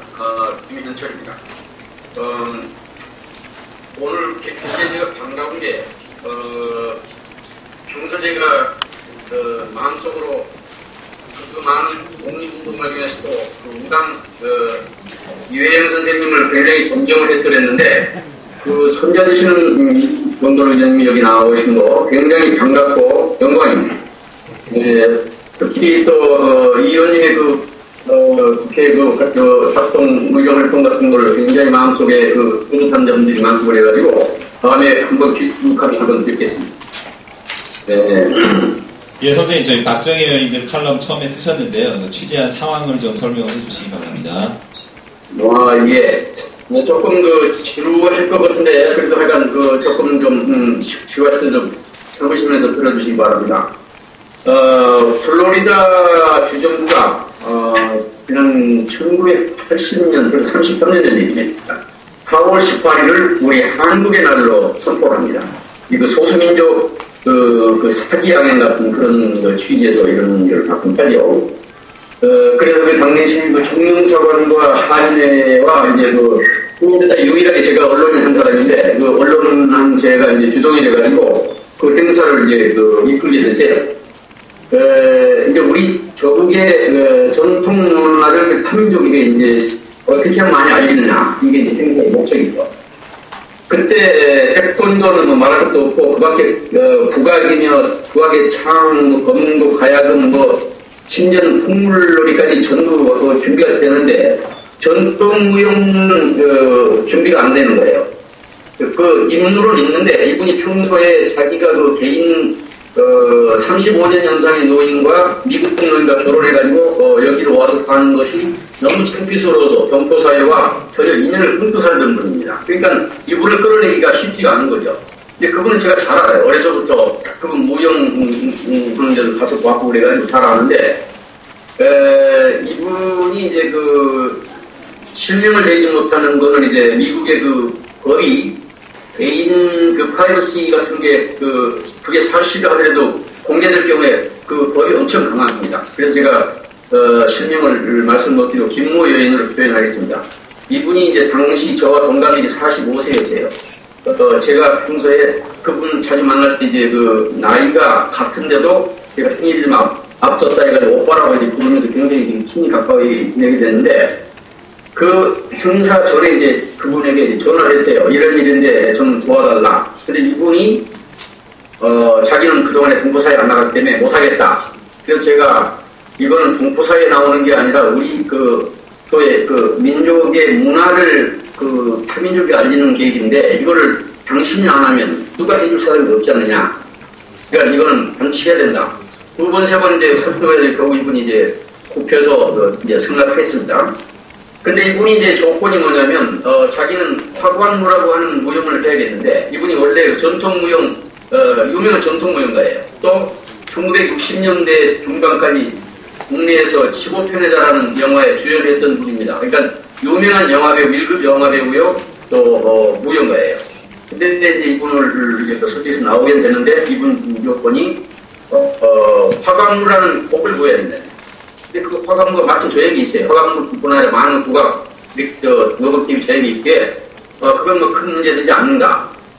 그래서 이제 그분하고 이제 그 집에 가가지고 화관무 녹음팀을 써줬더니 또 이거를 자기 무용 시간에 알맞게 편집을 해달라는 거예요.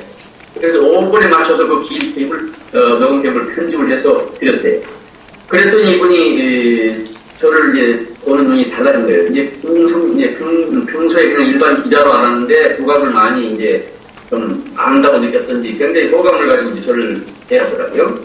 그래서 이제 그게 계기가 돼가지고 녹음 편집 이후에 녹음 무용 편도 이제 자기 집에서 계속 좀 해달라 해서 거의 매일 행사까지 12일이나 있었는데, 그동안에 거의 매일 거기 가가지고 1시간, 2시간씩 무용하는 거 평을 해주면서 이렇게 아는 책 했어요.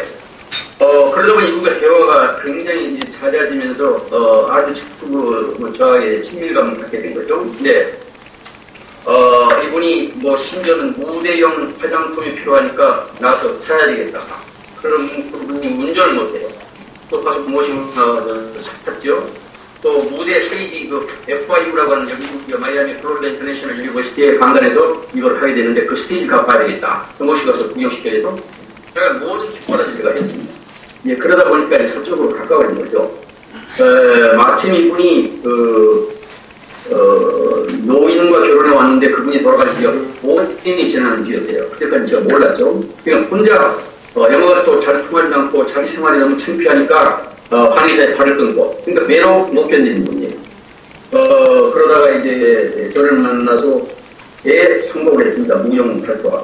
그래서 성공을 하고, 아직 이분이 우울증에 시달리고, 특히 박 전 대통령의 오는 그 공포감, 이것 때문에 아주 위축되어 있던 분인데, 이번 무용에 완전히 성공함으로써 아주 사기가 이제 사랑한 거죠.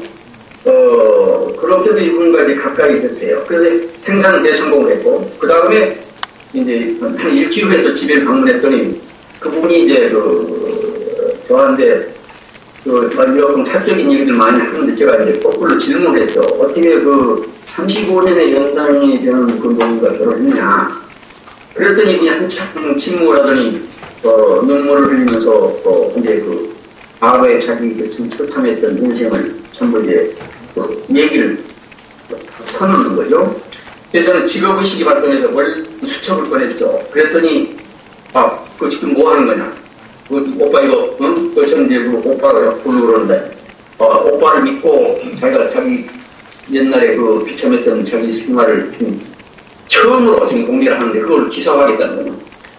그래서 아니 기사는 안 하더라도 아니 그러면 자기는 말 안 하겠다. 그래서 제가 하는 수 없이 수첩을 접었습니다. 접고서는 말을 이제 하기 위해서 계속 이제 인도를 했죠. 그랬더니 말을 시작해서 계속 합니다. 근데 그 내용이 너무 처참했어요. 강제로 이혼당했고, 그런지 결혼이 얼마 안 된 사람인데, 또 강제로, 그 노인과 묶여서 이제, 미국 마야기를 쫓아보낸 거예요. 내보낸 장소에 이제, 모르겠어요. 그 유병수 부인이 그렇게 만든 건지 모르겠는데, 하여튼, 결과가 그렇게 된 겁니다. 근데 그 내용은, 자세한 걸 다 말씀드릴 수 없고, 이미 제가 쓴 그 칼럼을 여러분들이 대강 아시라면 그 내용 다 요약을 하겠습니다. 근데 하여튼, 그렇게 이제 친하게 가까이 지내니까 이분이 탁하고 전부 얘기하는 그 내용 중에 그거를,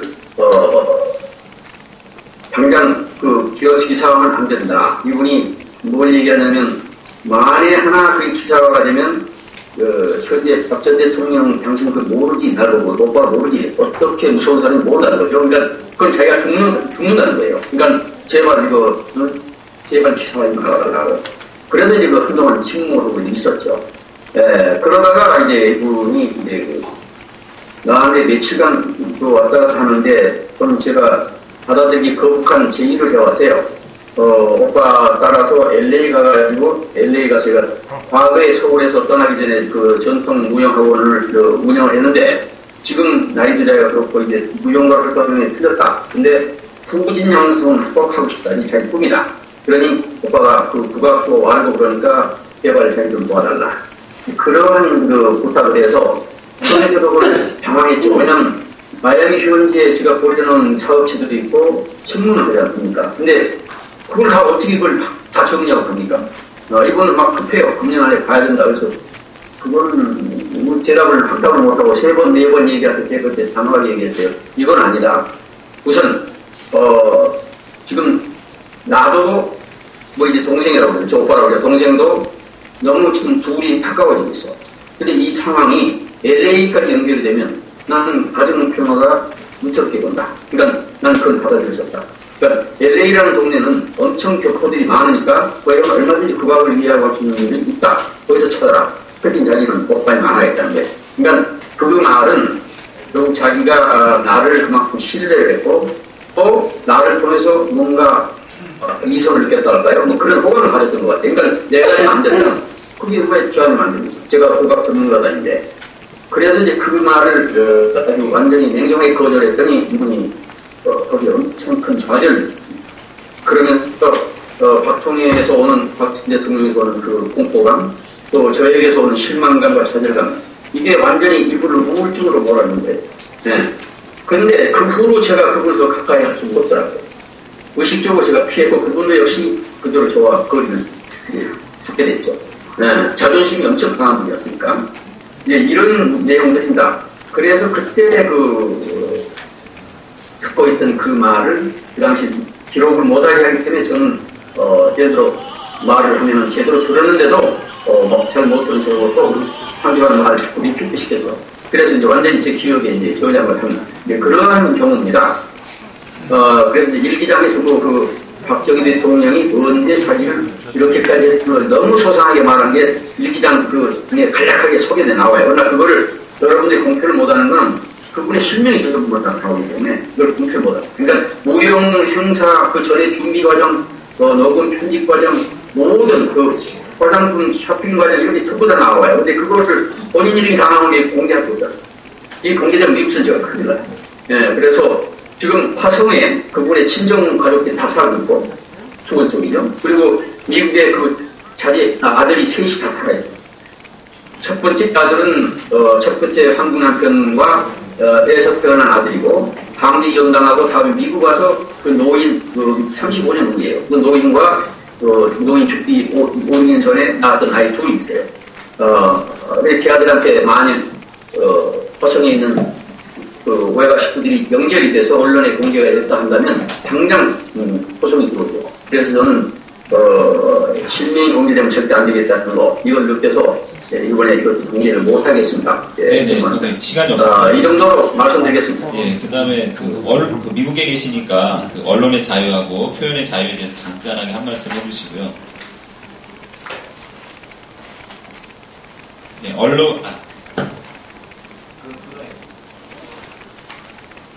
선생님 그냥 거기 선생님 아버님 소개 잠깐 해주시고 마치는 걸로 하겠습니다. 예, 제 그 손치는 그 유미주의파 선정신이었습니다. 또 아울러 중국에 들어와서는 아주 그 법을 차고 오라고 인항이 들었다. 검거 같은 그 항의 그 저항신이 있었죠. 그래서 그 저항신으로도 알려져 있습니다. 그 선친의 일생은 민족주의자로서 항일 투사와 반공주의였죠. 어린 시절부터 저나 제 동료들이 선친의 그 3.1운동 직후 6개월간의 배우형무소 생활에 이은 항일 독립투사의 삶 때문에 많은 고통을 받고 살았습니다. 일제강점기 시절에 학교에서는 형제들 모두가 청시교육을 하지 않고 계속 캡슐 공세에 오는 형제들이 정신적으로 끊임없이 친구이죠. 왜 너만 계속 진심이야? 우리 다 일본 성가님, 그러니까 일본 성가진 게 자랑스러운 거죠. 모르니까. 근데 우리 자식들도 왜 우리만 청시교육을 못하는지 몰라요. 아버지 말을 안 해주니까. 그런 내용이었어요. 그래서 보통 학교는 학교대로 일본에 돌아가는 아버지한테도 청시교육을 하는데 계속 자식들이 그렇게 학교에서 나빠져서 네, 그러한 상황이었기 때문에 참 어려운 세월을 보냈습니다. 뭐 짤막하게 자식들로서 우리에는 단 한 번도 바뀔 줄 모르던 선친의 구조를 존경합니다. 네, 감사합니다. 밤 늦은 시간인데 참여해주셔서 감사드리고요. 이상 좀 마치고 있다가 또 다시 기회가 되면 따로 개인적으로 말씀드리겠습니다. 감사합니다. 네, 감사합니다.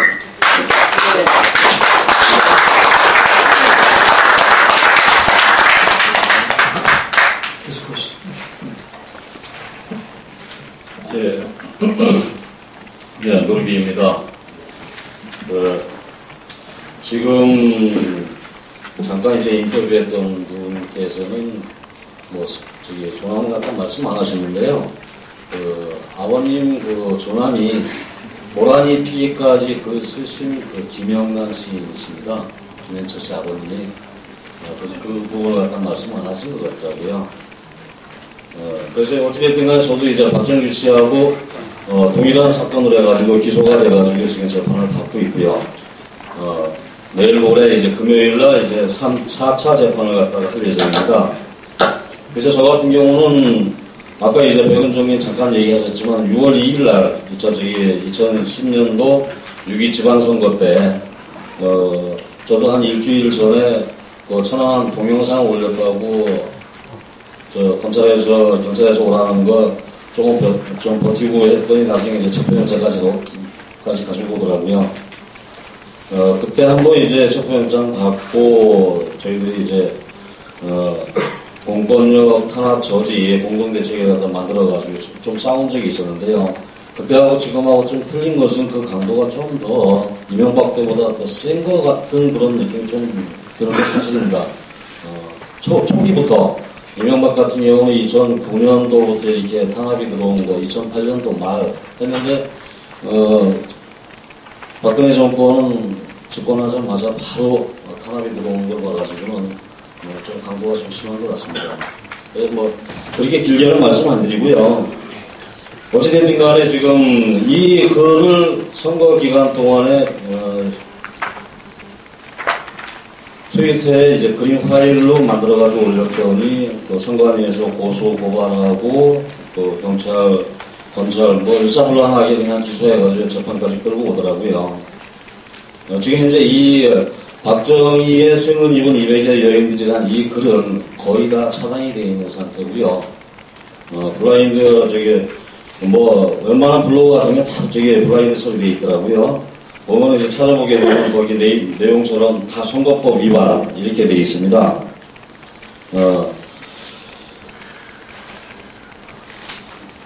단순하게 그냥 기사를 갖다 포함했을 뿐인데 거기에 대해서 검찰에서는 아무런 얘기도 못하고 실제 재판장에서는 검사한테 어느 것이 허위 사실이냐 이렇게 물어봤을 때 검사는 여지까지 대답을 한 적이 한 번도 없습니다.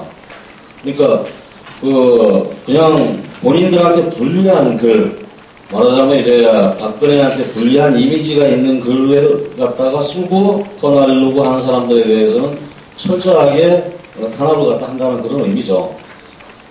그래서 이제 제가 이제 선거법 위반이라 해가지고 참 치졸해요. 뭐 직계 존속, 뭐 박근혜 후보 명예훼손 해가지고 뭐 허위 사실 유포. 그래서 제가 이 자리에서 꼭 하고 싶은 말씀이요.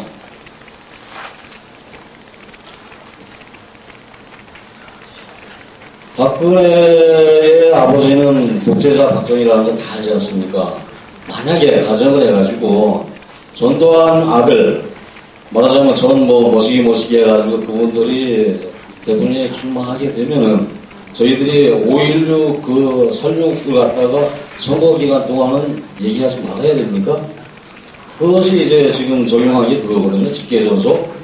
그래서 여기 계신 분들이 뭐 안철수 아버님이 어떻고 또 또는 이제 문재인 아버님이 어떻고 저희들 모르지 않습니까? 박정희는 저게 공인이거든요. 그 공인에 대해서 저희들은 비판할 자유가 있는 거고요. 그렇기 때문에 이제 너무 무리한 잣대를 정권에서 들이대는가 그런 생각이 들고 있습니다. 그래서 이제 시간이 짧으니까 그냥 결론 말씀을 드릴게요. 선관위에서 이 글에 대해서 블라인드한 그 이유를 갖다가 밝혀야 됩니다. 어떤 것이 허위 사실인지. 또 검찰도 또 물론 기소됐기 때문에 이 부분이 왜 저기 허위 사실인지를 갖다가 밝혀야 되는 거고요. 그리고 이제 블라인드한 처리한 양이 제가 알기로는 그때 당시에 정말 무지하게 많은 사람들이 이 글을 갖다 폈는데 실제 검색을 해보면 거의 없습니다. 기껏 남아있는 것에 페이북에나 조금 남아있고 나머지 국내 블로그 커뮤니티는 거의 다 블라인드 되고 삭제가 됐습니다. 그래서 이제 여기 유승희 의원님이 문반이 계시니까요. 이쪽에서 왜 저게 이렇게 블라인드를 갖다 처리했고 얼마나 많은 글들이 이렇게 블라인드 처리가 됐는지를 갖다 꼭 밝혀주셨으면 고맙겠습니다. 네, 간단하게 마치겠습니다.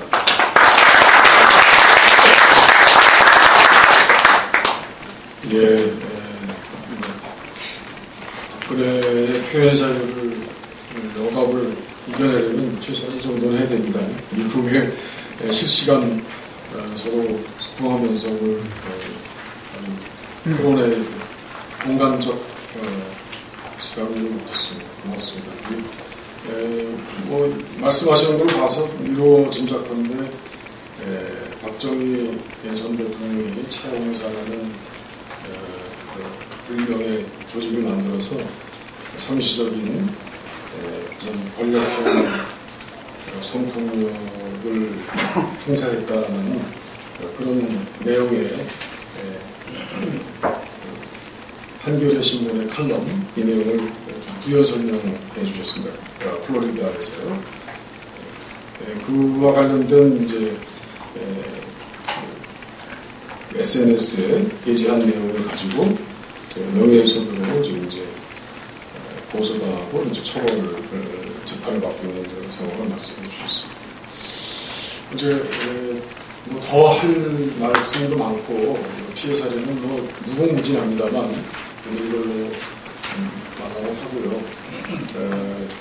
두 분의 토론자를 모셨는데 이분들은 이제 대표 토론에 불과합니다. 여기 오신 각구리 대책위원회 각 대표자들께서는 모두 다 같이 토론에 참여하실 권리가 있으십니다. 다만 이제 시간이 좀 많이 돼서 좀 시간 조절을 할 필요는 있겠습니다. 좀 늦더라도 여기서 식사 자리가 마련됐으니까 모두 다 같이 하실 수 있습니다. 그러니까 다른 약속이 있지 않으신 분들은 같이 좀 하셨으면 좋겠고요. 근데 그래도 너무 늦으면 안 되니까 시간을 서로 좀 조절했으면 좋겠습니다. 우선은 한웅 변호사하고 촛불들한테 항상 거시되고 지진대가 된 변호사입니다. 많이 감옥도 들어가고 재판받고 조사받으러 다니는데 항상 뛰어다녔던 그런 와서 박수만 치시는데 김대영님께서 좀 해주시고요. 그 다음에 대답을 좀 짧게 해주시고요. 내용은 아닌가. 그리고 이제 좀 같이 참여해 주시면 좋겠습니다. 촛불인권연대 한웅 변호사입니다. 생각 같아서는 뭐 제가 나눠드린 여러분들께 이제 나눠드린 책자에 나와 있는 내용 참조하십시오 이러고 끝마치고 싶습니다만 그럴 수는 없고 어찌됐건 간에 제가 이제 여기 나와 계신 초심님하고 마이크가 안 나옵니다.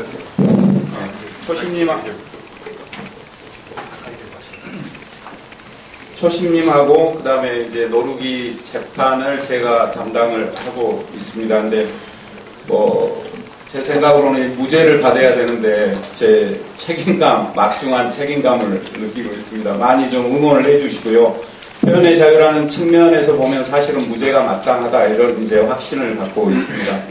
아까도 말씀드렸다시피 아주 간단하게 그리고 신속하고 빠르게 제가 생각하고 있는 것들을 여러분들께 이제 말씀을 드리도록 하겠습니다. 잘 아시다시피 그 표현의 자유는 자신의 사상이나 의견을 이제 자유롭게 나타내고 이를 전파할 수 있는 자유입니다. 그래서 뭐 민주주의가 표현의 자유 때문에 있다라고 해도 과언이 아닐 텐데요. MB 정권 이후부터는 이 표현의 자유가 아주 야비하고 그 다음에 광범위하고 그 다음에 은밀하게 이루어지고 있습니다. 이 뒤에 이제 책자에 나온 내용이 쭉 나오겠습니다만은 유신이나 전두환 50 학살 정권 때까지는 사실은 어떤 방송이나 소설에 나온 좀 유명인들을 상대로 해서 표현의 자유를 좀 억압했다. 또 아까 이제 우리 홍화백님께서는 자신은 유명하지 않다라고 하는데 저렇게 이제 유명하신 분들을 주로 탄압의 대상으로 했다라고 하면 지금 MB 정권 이후에 와서의 그 탄압의 양상은 사실은 아까 말씀드린 대로 아주 광범위하게 일반인을 대상으로 해서 유신 때 또 50 학살 때까지는 이렇게 생명을 뺏는다든가 이런 탄압이 있었다라고 한다면 그 이후부터는 이제 밥통을 끊어놓는 그런 탄압이 아주 광범위하게 이루어지고 있다. 이렇게 이제 생각을 할 수가 있고요. 2011년 이제 11월 달에는 강용석 의원이 잘 아시다시피 이제 개그맨 최효정을 고소를 했고 그런데 이제 이런 형태로 드러나고 있다는 거죠. 이 고소라는 것은 사실 우리가 국가기관이 국민을 상대로 고소하는 것은 세계 어느 나라에도 있을 수가 없는 것입니다. 사실은 일반인들끼리 서로 잘못이 있을 때 고소를 하는 것이고 그 다음에 국가기관이 무슨 잘못을 했을 때 일반인이 고소를 하는 것이지 국가기관이 거꾸로 일반인을 상대로 해서 고소하는 것은 있을 수가 없는데 이런 식의 고소, 이런 것들이 이제 탄압의 어떤 수단으로 그렇게 이제 이루어지고 있고 2011년 그 트위터 아이디를 멍멍이로 쓰는 서울시장 후보 나경원에 대한 이제 비방에서부터 강용석 고소, 그 다음에 최근에 있는 이제 일련의 사태를 보면 정권의 그 비민주적이고 야비한 속성이 이제 그대로 드러나고 있다. 이렇게 이제 말씀을 드릴 수가 있겠고요. 표현의 자유에 대한 억압을 놓고 보면 이승만 때는 가장 대표적인 사건이 경무대 똥통 사건이었습니다. 간단히 말하면 경무대에서 이렇게 이제 똥 푸는 사람한테 거기 고관 대장들도 이렇게 90도로 인사한 걸 풍자했다가 이제 징역살이를 한 걸 즉결심판에서 벌금형을 선고받은 적이 있었고요.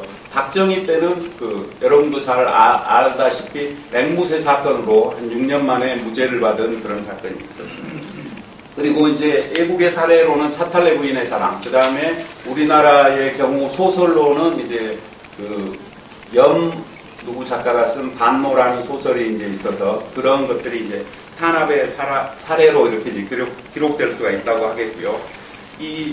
보통 이제 독재 권력은 이렇게 그때까지의 독재 권력은 지금은 좀 성격이 달라져서 그렇습니다만 이런 식으로 이제 표현의 자유를 억압함으로써 일상생활에서 뭐 줄 세우기처럼 내가 너희들을 감시하고 있다 하는 그런 어떤 상시적인 공포감을 조성하는 그런 수단으로 썼지만 지금에 있어서는 아까 말씀드린 대로 일반인들에 대한 아주 직접적이고 공격적이고 광범위한 탄압을 하고 있다는 점에서 아주 좀 차원을 달리한다. 저는 이제 이렇게 생각을 하고 있습니다. 그래서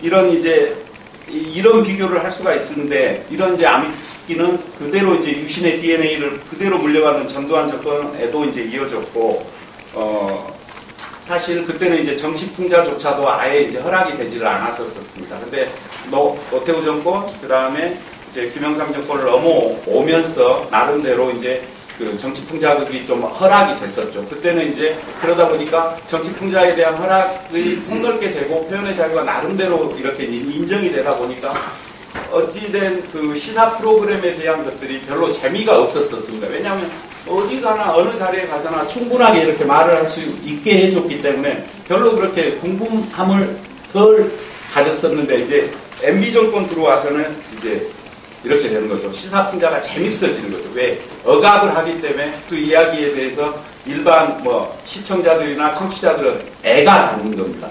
그렇기 때문에 이제 표현의 자유가 이제 이런 것들을 그 어떤 풍선적 속성이라고 이제 할 수가 있겠습니다만은 MB 정권 들어와서는 대표적으로 이제 그 개그맨 김용곤 씨, 그 다음에 방송인 김미아 씨, 그리고 시사평론가 김종배 씨, 그리고 잘 아시다시피 김재동 씨, 그리고 사실 이런 표현의 자유에 대해서는 한나라당, 새누리당 의원들까지도 이제 그런 것들에 대해서 이제 비판을 좀 많이 할 정도로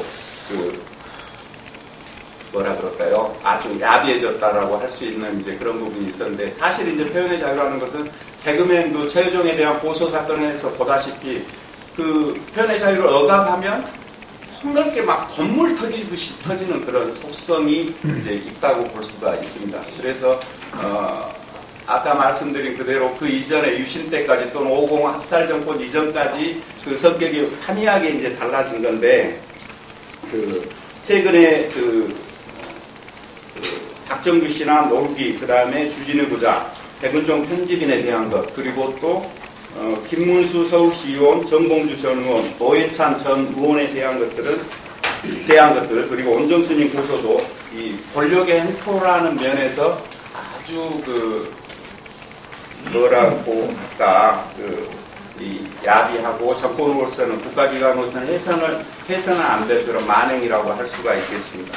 결론 부분에 써진 대로 만약에 이 지금 사건에서 보는 노룩이나 박정규 씨 사건 이런 데서 보는 바와 같이 나중에라도 이게 이제 진실로 밝혀진다면 그 책임을 이제 누가 지어야 하겠습니까? 그리고 이제 이러한 것들은 표현의 자유 영역과 사상의 자유시장 또는 당사자의 상호 진실 공방에 맡겨져야 할 부분인 것이고요. 유신 독재와 군부 독재 때도 이렇게 치졸하지는 않았습니다. 그리고 사실 이제 이게 관련되는 형법상의 죄는 명예훼손죄가 이제 이 부분하고 관련이 되어 있는데 법적으로는 사실 이 표현의 자유하고 관련된 공적 인물의 이론으로 위법성을 좀 조각시킬 필요가 있고 그 다음에 판례나 법 해석상으로는 명예훼손죄를 추상적 위헌범이 아니라 구체적 위헌범이나 침해범으로 해석을 해서 나름대로 명예훼손죄의 그 구성요건 해당성을 아주 좁혀야 될 필요가 있다라고 그렇게 생각을 합니다.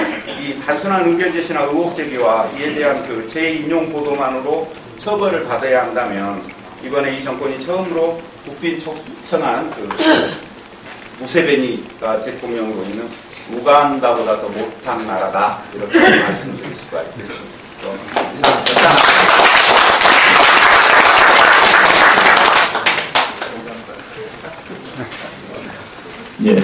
예, 안녕하세요. 김재홍 경기대 교수입니다. 여러분 시간이 많지 않기 때문에 그런 한 오후 남파 한 7분 정도 해주시기 부탁드리고요.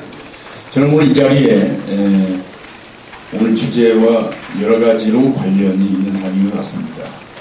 한 4-5가지의 인연이 관련이 있습니다.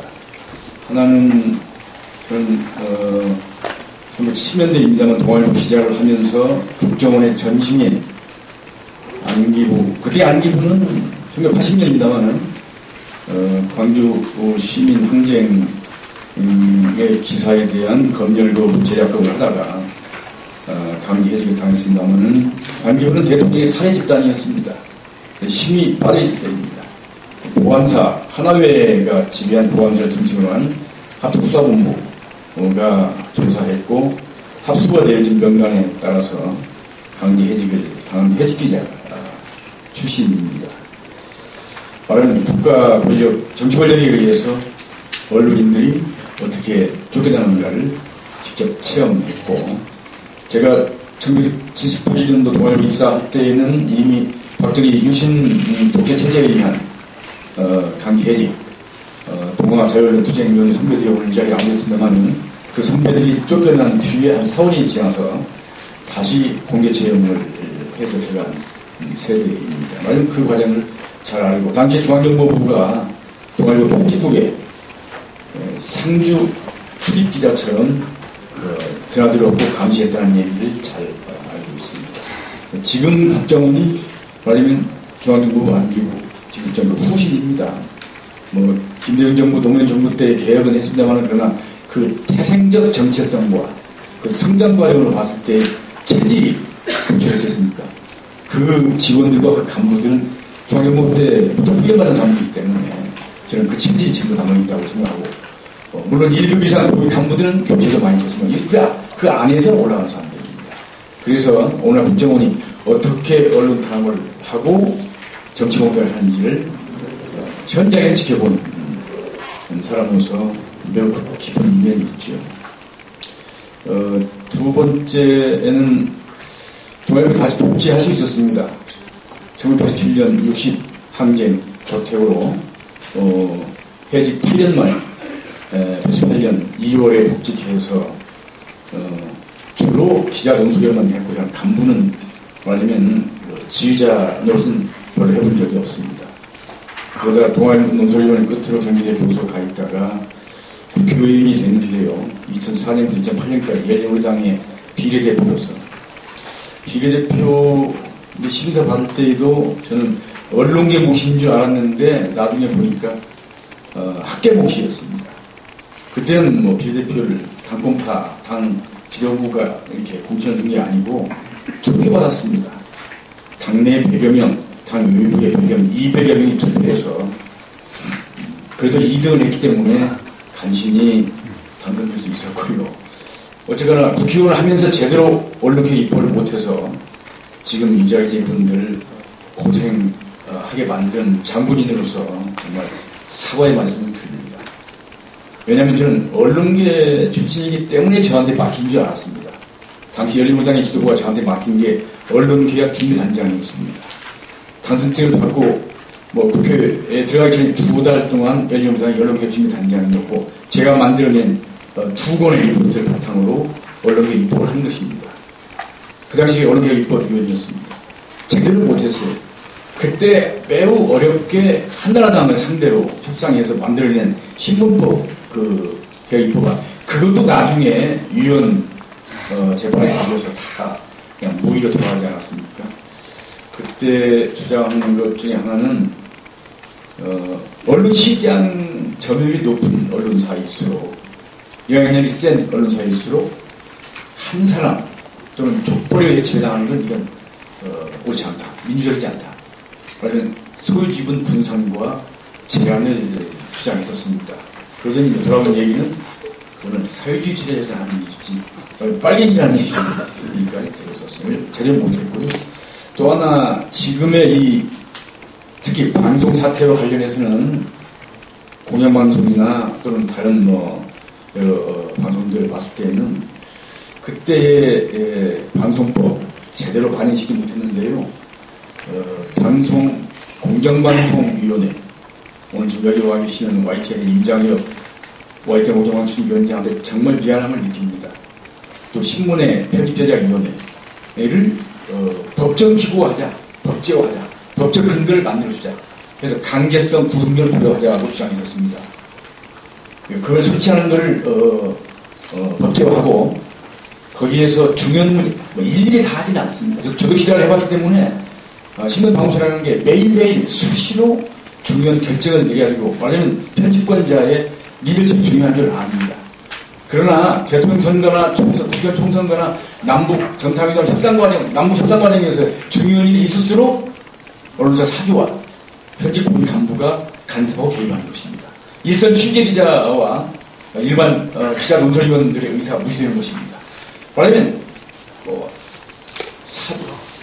소유권과 경영진으로부터 편집이 독립됐다 하더라도 말하자면 사주로부터 유인받은 예를 들면 편집인 편집 본부장, 신문 본부장 또는 주필 또는 편집국장 이런 유인받은 사람들의 독선과 전유이기 때문에 기자와 논설위원들의 양심이 짓밟히고 있는 것입니다. 직업 언론인으로서 양심을 지킬 수가 없는 상황입니다. 그래서 신문 방송의 편집권 독립보다는 편집 제작 과정의 민주화가 중요합니다.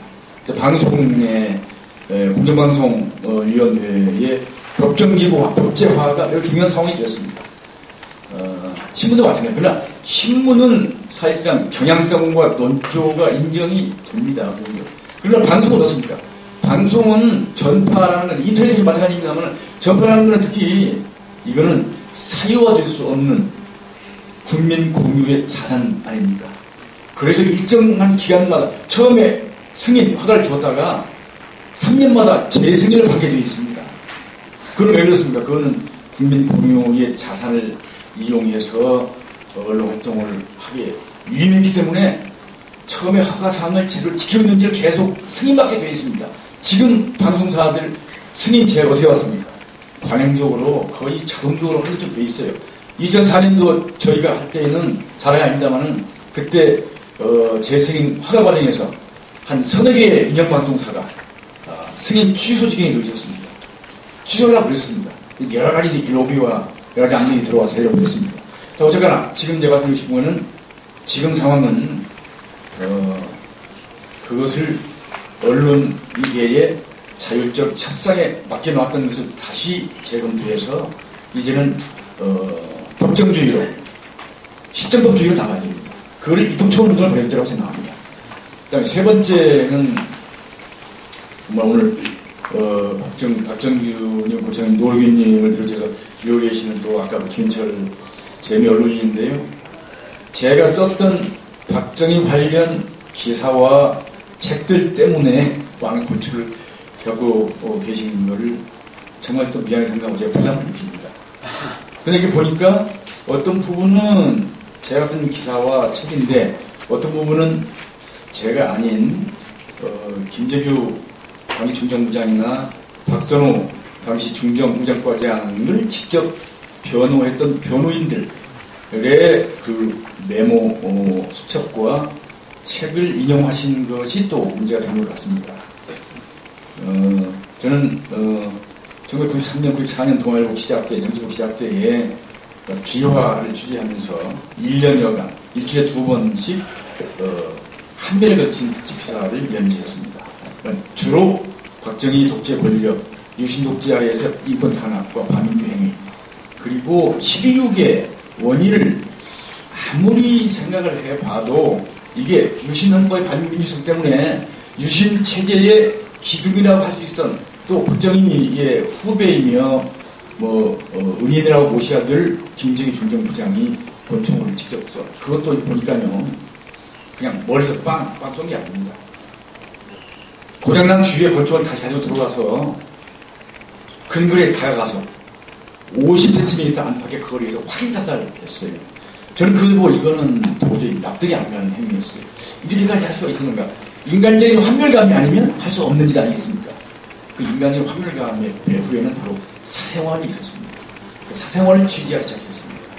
근거 있는 얘기만을 해야 되기 때문에 여러 가지 제안을 받기도 합니다만은 박정희의 술과 여자 그것을 취재를 했는데요. 말하자면 아까 말씀드린 변호인단들로부터 이제 많은 취재를 할 수 있었고 변호인 접견록도 대학노트 한국 이상 분량은 입수해서 그걸 바탕 기사했었고 했는데 말하자면 제가 그때 처음으로 썼던 1993년 동아리를 거치면 그것을 바탕으로 해서 보완 취재해서 이루어지게 된 책 4권 그리고 이제 최근에는 2011년은 1961년 5.1 쿠데타 50년이 되는 해입니다. 작년 2012년은 유신 쿠데타 유신 선포 40년이 되는 해입니다. 한국 정치사를 공부했고 강의하는 학자적인 양심으로 봤을 때에 그 해는 분명히 역사적 의미 있는 특집 또 세미나를 해야 될 해입니다. 뭐 대통령 선거를 겨냥해서 했다고 저를 고소 고발을 했어요.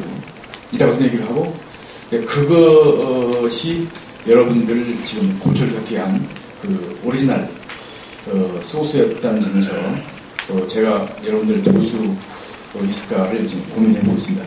네 번째는 아까 말씀드린 저도 언론 탄압의 피해자가 됐습니다. 아까 말씀드린 작년에 2012년에 유신 40년에 비해서 저는 학자로서 또 지금도 가끔 신문에 칼럼을 쓴 언론인으로서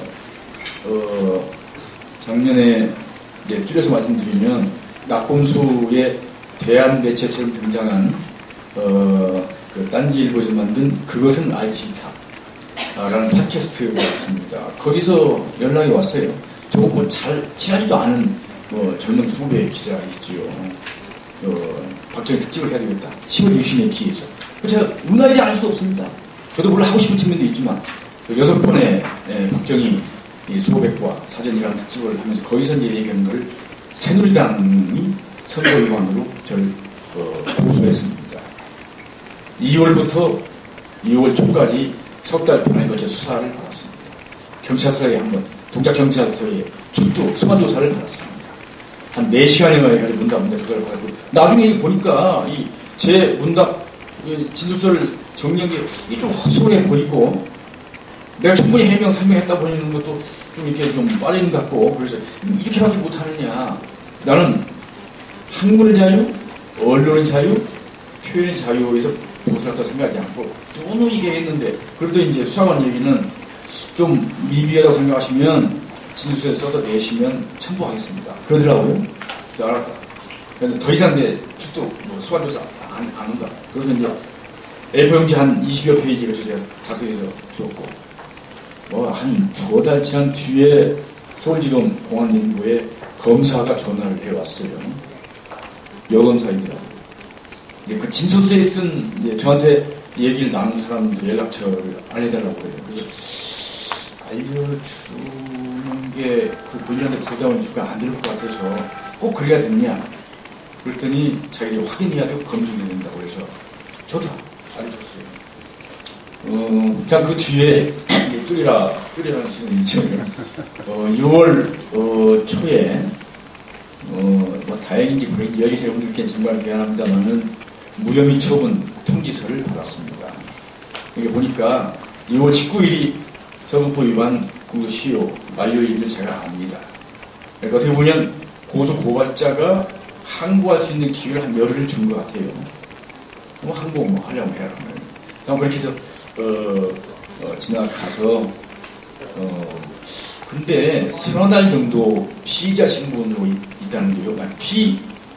피의자이죠. 있다는 게 굉장히 부담스럽뿐만 아니라 또 하나 유감스러운 것은 경찰이 자기들의 그 조서 수사 결과를 서울지검에 송치하면서 이거 정말 우리 대학 당국에 연락한 겁니다. 통보한 겁니다. 수사관이 얘기를 하더라고요. 자, 검찰로 송치했는데 근데요. 그 대학 당국 소속 대학에도 통보하게 돼 있습니다. 규정상 그렇다네요. 근데 그 화가 나, 두려워서가 아니라 화가 나서 정년 보장 교수로서 정년이 좀 남아있는 교수인데 그거를 학교에다 통보하는 근거가 뭐냐? 규정상 그렇습니다. 그러면 이게 무혐의, 무죄 처벌이 나오면, 무죄가 나오면 그것도 그냥 해명 통보해주느냐? 그거는 검사 안 하고, 검사님과 법원이 알아서 할 겁니다. 그러더라고요. 무혐의 통보한, 저한테 한 분의 뒤에 그것을 학교 당국에 이런 얘기해서 무혐의, 무죄입니다라는 걸 통보했는지는 잘 모르겠어요. 제가 뭐 확인할 필요도 없고요. 무섭지도 않지만, 그러나 학교 당국에서 봤을 때는 총장실이나 재단에서 살기약입니다. 그 얼마나 서대학 교수가 받으러다니면서 검찰, 경찰 수사나 받고 말이죠. 진수나 하고 이게 기분이 좋겠습니까? 정말 만약에 요새 다 계약 교수제인데요. 계약제 교수 같으면 그건 정말 불안할 것입니다. 저는 다행히도 정년 보장 교수입니다. 아직 그런 얼마 남지도 않았습니다. 이거는 언론 타는 걸 피해라고 생각합니다. 여러분과 똑같은 일을 당하고 있고요. 그래서 저는 아까 하나 실천 행동들 하나 봤을 거는 입법청원 운동을 해서라도 공정방송위원회는 법제와 법정 지구가 필요가 있다는 말씀드리고, 두 번째는 바로 어제 아침에 한겨레에 쓴 제 칼럼입니다. 국정원 사태이죠. 국정원의 국기문란 행위이죠. 저는 쿠데타라는 말을 이용해 썼습니다. 간단히 말씀드리면 국정원 정보 수사권이 너무 집중화되어 있습니다. 또 하나는 국내 국외 대북 정보 수사 기능이 또 집중화되어 있습니다. 쪼개야 됩니다. 어떤 나라도 국가정보기관이 이렇게 집중화되어 있지 않습니다. 미국의 CIA, FBI는 국외정보, 국내 수사권, 국내 정보군에서 엄격히 나눠져 있고요. FBI가 CIA의 탈법 행위, 탈선 행위를 엄정하게 수사해서 많이 구조시키기로 했습니다. 경제가 가능합니다. 사후경제가 가능합니다. 영국도 마찬가지입니다. 영국도 국내 정보를 담당하는 MI5와 국외 첩보를 담당하는 MI6가 엄격하게 나눠져 있습니다. 프랑스도 마찬가지입니다. 국내 보안국과 대외 첩보국이 나눠져 있습니다. 우리나라만 북한이 있다는 이유로, 그러나 미국, 영국, 프랑스도 그 냉혹한 냉전 대결 시기에도 나눠서 잘 해왔습니다. 지금 우리는 나눠야 됩니다. 말하자면 지금 국회 국정조사와 원세훈 씨 재판 과정에서 국정원의 이 탈법 행위가 드러나게 되어 있습니다. 그걸 근거로 국정원 개혁법을 해야 됩니다. 여기 계신 민주당의 또 다른 야당의 원내 의원님들께서 사실 이런 정말 이제는 국가정보기관의 정보수사 권력을 엄격하게 나누어서 상호 견제가 가능해야 되고 국민과 국회의 통제가 가능하도록 입법을 해야 됩니다. 자, 이상 제 말씀 마치겠습니다. 너무 감사합니다. 감사합니다. 대표분이 그냥 줄을 빽 쳐가지고 또 말씀하실 걸 이렇게 너무 많이 이렇게 적어 놓으셔가지고 제가 끊지 못했습니다. 죄송합니다. 근데 이 시간을 너무 많이 뺏어버렸습니다. 그래서 이제 다 오신 분들도 어떡하죠? 시간, 제가 아까 여기 네 분 피해자인데 제가 5분이라고 하는 이유를 아시겠죠? 우리 김재홍 의원님도 피해자입니다. 여기 다 피해자입니다. 피해를 기반으로 스스로 자기의 어떤 피해적인 그 아주 고통을 기반으로 어떤 오늘의 참여하시는 취지입니다. 그리고 공동대책위원회 같이 함께 하시는 이유입니다. 근데 어떻게 할까요? 이거 뭐 좀 한두 분만 되고 식사하시면서 할까요? 그러면요? 식사하시면서 자리를 좀 옮겨서 식사하시면서 좀 자리를 이렇게 마련하는 게 좋겠습니다. 그러니까 뭐 제가 이거 능력이 없어서 시간도 조절 못했습니다. 오늘은 첫 번째 우리 공동 기자회견 겸 대책위원회 발족식입니다. 그리고 이제 앞으로 카페 운영, 피해자 구조활동, 또 집필도 하시고요. 또 방송사 감시하고, 또 우리 언론, 이제 대한 언론밖에 없는 우리 언론의 그 언론에 대한 탄압 상황을 우리 서로 공유하고 싸우고, 그 싸움 과정을 발표하고 이런 앞으로의 그 시작을 알리는 모임이라고 생각해서 하시면 좋겠습니다. 어찌 보면은 이명박의 5년 전은 좀 어설펐던 짓들 아니었겠습니까? 지금 가면 갈수록 진화되고 방법이 수법이 고도화됩니다. 지금 아마 그런 시기인 것 같습니다. 우리가 좀 더 좀 더 천천히 또 좀 더 여유 있게 그리고 좀 더 치열하게 싸움으로써 우리 민주주의를 지켜야 될 것 같습니다. 감사합니다. 고맙습니다.